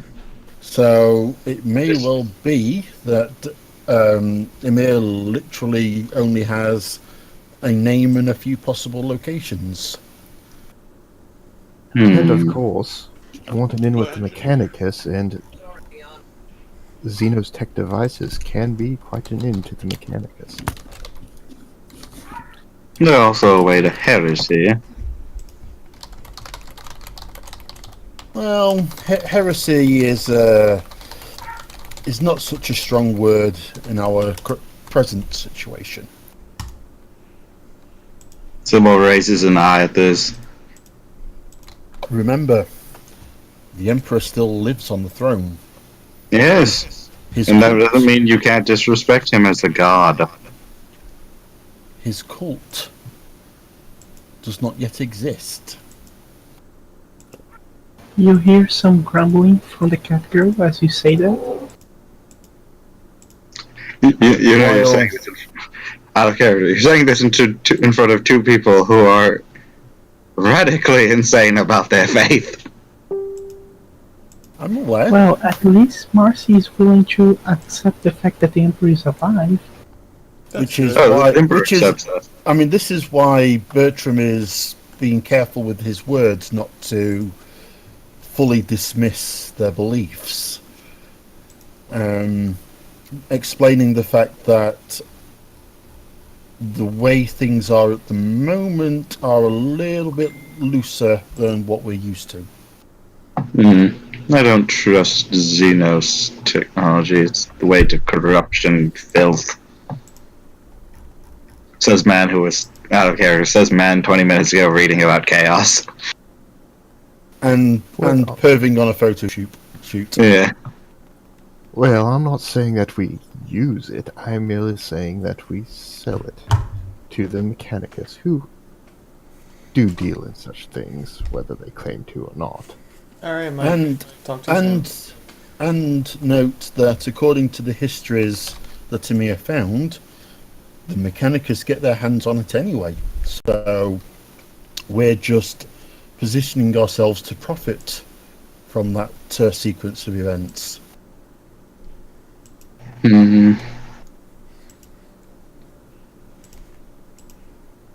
But yes, perhaps if we can maybe find a few more records on what this device might be, may help us in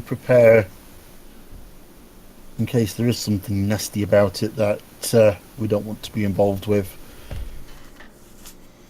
or at least involved with unchecked. Well, the expedition shuttle is prepared at any time. I don't believe we'll find anything else in our records up on it, but you're welcome to try. Okay. So what do we know of the local? What do we know of the planet? Do we have an established capital down there, or do we have a place where we can start searching for record or rumor of this device? Amber pulls out his data slate and he holds it over and says, I've marked out several villages that seem to be located close to the historical dig sites of the explorator fleet that found it. See if there are any local tales of strange goings on. There are some strain of local Xenos beast, but it doesn't sound all that bad. Just crude monsters of hulking, brutish strength and primitive style. I'm sure we can deal with it. Well, that is why we brought. This is why we have access to the cream of the Imperium's weaponry. Indeed we do, he says, patting his plasma pistol. And saying, my character's thinking of his bolter back in his quarters. I am somewhat tempted to do something. Do I want to know? Probably not. You do still have that active warding, don't you? So.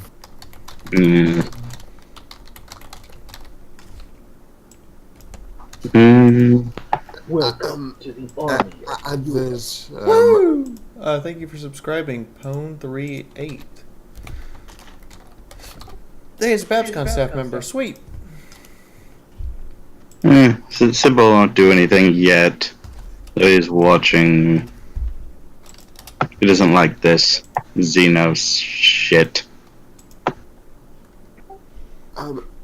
At this moment, Alexander will return from his quarters and join up with the rest of the team, smelling clean and non-alcoholic. So should we start heading down to the plan? Out of character. Well, first thing guys, we need to. I just want to say that I called for pizza and I may get out to eat it. Okay. Well, I'm just figuring. I imagine even Fiaura wants to get on with the plot, whatever she has planned.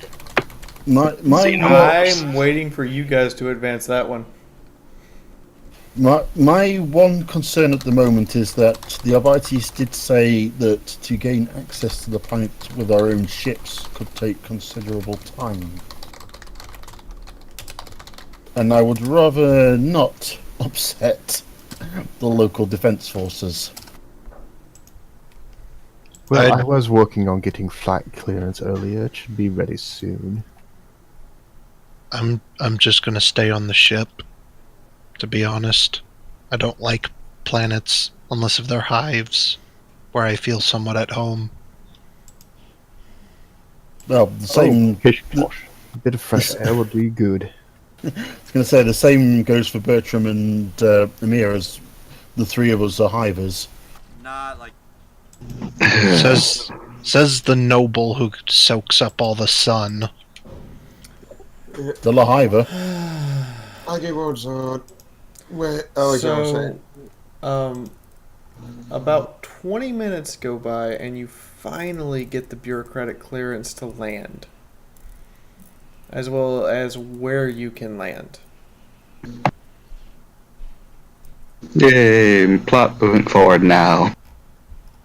Okay, so what are our landing options? Since apparently your ship is atmospheric capable, which again to them is an odd mystery, because that's a relatively new technology at 30k, and it's a lost technology at 40k, you are allowed to land outside of one of two of the hab blocks where most of the farmers reside. Which is the largest? Doesn't really. They're about the same size, and the hab blocks are located at the north and south poles, which are the most habitable spots on the planet. As oddly enough, the north and south poles of the planet are the most temperate areas, and as you get to the equator, it actually gets freezing. Ooh. There's like a point where there's a point where the Tropic of Cancer and the Tropic of Capricorn will be, where they stop farming because it's too cold, and then it just slowly gets to desolate ice wasteland. And that's also apparently where most of the hostile creatures originate from, is the desolate icelands. I just thought since Sybil's the Cryarchy, and there has to be some point where he just starts singing "Let It Go." Let it go. God. Let it go. Okay, so the dig site, whereabouts is that? I know we don't know for certain, but what region?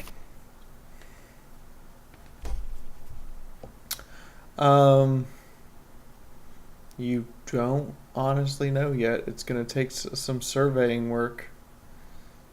I was just going on what Hitomi was saying about isolating a few nearby villages. You're going to have to actually take the time to do some scanning and some real archaeology work to find it. Okay. Well, who's are those scans we can run from orbit, or ones we're going to have to get down and do from surface? You're gonna have to survey the planet from high altitude at minimum. Then we'll do that. Yeah, except we've been given a specific flight plan, or one of two specific flight plans.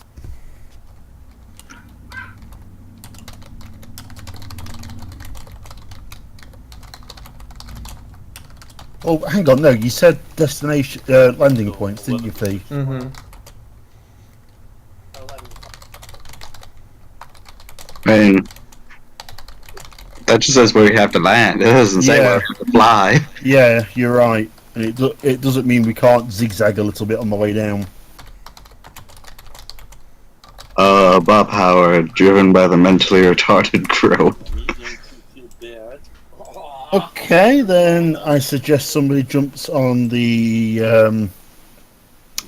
sensors of the ship, and the pilot figures out how to do some fancy flying. I just thought we don't. Wait, I just realized we don't have the person whose one class that gives them pilot. That will go good with the burrito I had earlier. I'm going to the sensors again, just to be sure. Oh wait, Seychelles, doesn't your character? My Discord's frozen. I'm fixing it.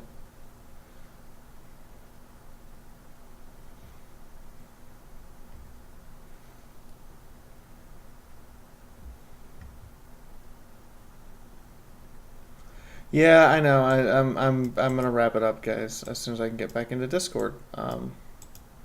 Which apparently is not happening.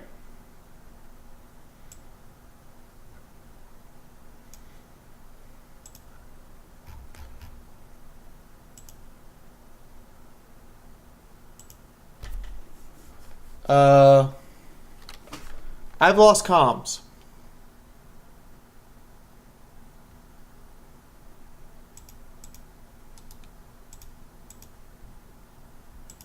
I was going to start wrapping it up as soon as I get back into Discord, but I can't.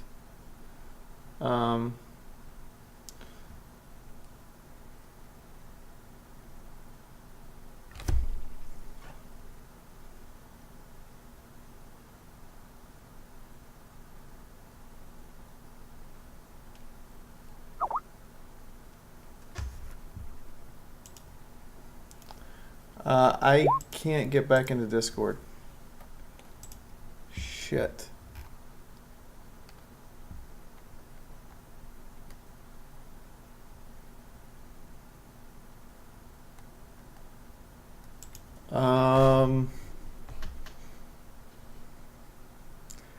GG. Alright, well, I'm gonna go pee. I'm gonna go to the bathroom. I'm gonna go to the bathroom. If I come back and by Slanesh's massive titties, if it's not ready, then I guess we're gonna have to call it because I can't. They couldn't hear me, and then I couldn't. Now I can't connect back in, so we'll find out what's going on.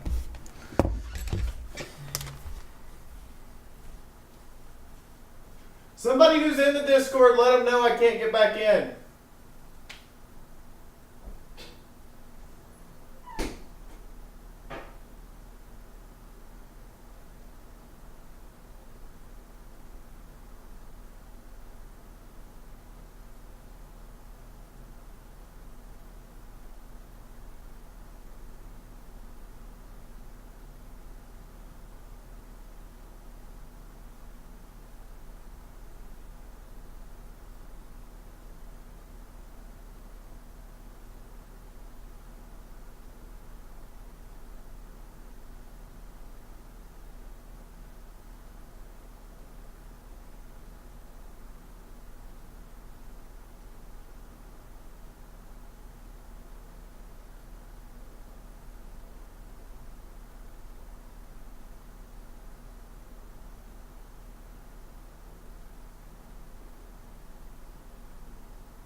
Okay, that's 3 minutes, and I still can't get back in.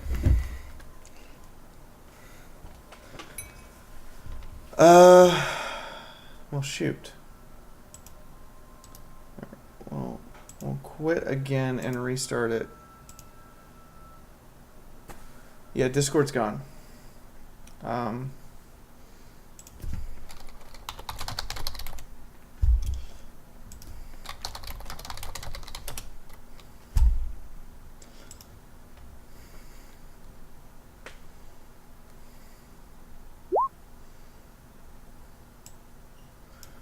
Alright, so here's what we're gonna do.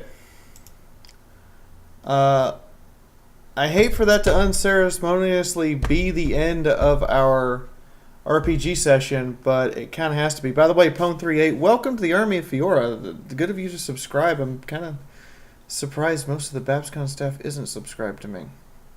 It's like, you know, we've done a bad job of advertising what our actors do or something. In the meantime, I have to give some thank yous. real quick. And then we're going to go raid somebody else's stream, and I'm going to be done for the day. So let's do that. And I will send a message out to the Rogue Trader guys when we get back. So I would like to thank my 2 top-tier patrons, Vales and Michael Bones. You guys are awesome and amazing, and I can't believe you're like top-tier patrons. Like, I still can't believe somebody takes a top-tier patron, because all you get really is me just thanking you at the end of videos and all the other stuff that comes with being a patron. But seriously, thank you too. Next, sponsors. People who've actually sponsored me here on YouTube. Song of the Void, Hetty, Durgis, Miss Priss, Skullman, Michael Bones, Harold Bob, and Thomas Curry. You guys are awesome. Thank you so much. We are over halfway to our goal of sponsor and patron money, to the point I can cut off all advertisements and make this a completely ad-free channel. Oh, I think Pwn38. Thank you. I would like to thank the tippers today, Way of Swords and Miss Priss. And Miss Priss gets the hat. She raided the stream tip booty and took it straight out of my panty drawer and is now wearing the piratey hat. Alright, now we're going to raid somebody. Hashtag Discord Crash Raid. Welcome to Kitsuga. So just copy the hashtag, throw it into his chat real quick, let him know that you're there, see what happens, kind of die laughing at him, and give Joker a big ol' Kitsuga welcome, because he is now officially one of our sponsored streamers.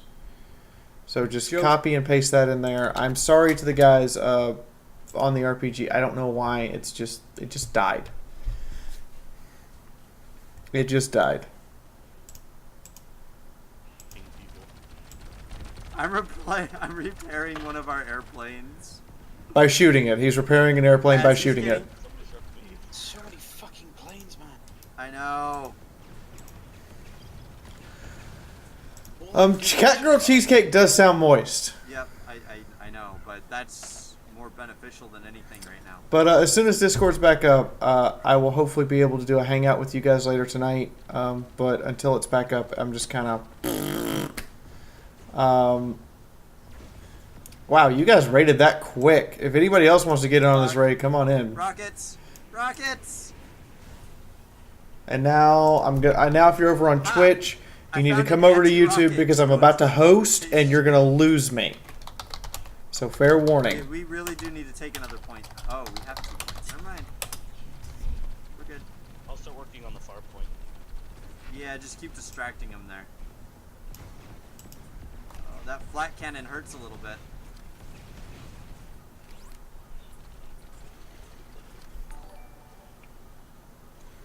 Oh, thank you! Fiaura! Oh man, I'm getting dick. Thank you, Renva. Wait, where are you, Reggie? Oh, you got fucked. Never mind. So normally I would jump in his Discord and do stuff too, but my Discord just won't connect. I'd like to thank also my participants, you guys, for... But I liked my booty where it was. So I would like to thank Kuramachi, and also a special call out to Hitomi for helping me create content. Right now, thank you so much, Hitomi, for helping me create content. It's really, truly appreciated. I'll see you guys tomorrow. The Saturday afternoon stream will be starting late because I have to get panel stuff ready with Harold and Bob. And we will be doing the drunken stream tomorrow night at some point. And then Sunday we have the Ruby stream. And then we don't have... I can't promise any other streams except for the writing stream next week. Don't worry, he won't Until after Cider Fest, because I have to finish getting all my panels updated and prepared and ready to go. So hopefully I will be able to hand that out soon, quote unquote. Get in your point. Reggie. Hold on. Over here, to your right. In the meantime, guys, thank you guys so much, and I will see all of you guys Reggie! soon, TM. What do you mean, hold on? Final comments in chat. Now's your chance. You're gonna... Charged. Oh. Firing weapon in 3. Wait, what? 2, 1. Surrendered. Okay. Did we win? Victory. Yeah, they surrendered. They surrendered. Final questions in chat. I'm gonna give you guys a minute. 19k damage. Again. Oh, everybody, give Pwn38 a hug. If you're a sponsor, give Pwn38 a boob hug for being our newest subscriber. Only reason. Everybody, do that real quick, and then you can go, and I'll stop the stream as soon as I see hugs in chat. Okay. As soon as I see hugs in chat, I'm gonna end it. If you have enough dust, you can literally go in and buy pre-made bases to work off of. Thank you. I could get higher than level 100? Yes. What's the level cap now? That I don't know. Well, welcome everyone from Fiaura's stream. I hope you enjoy my shenanigans today.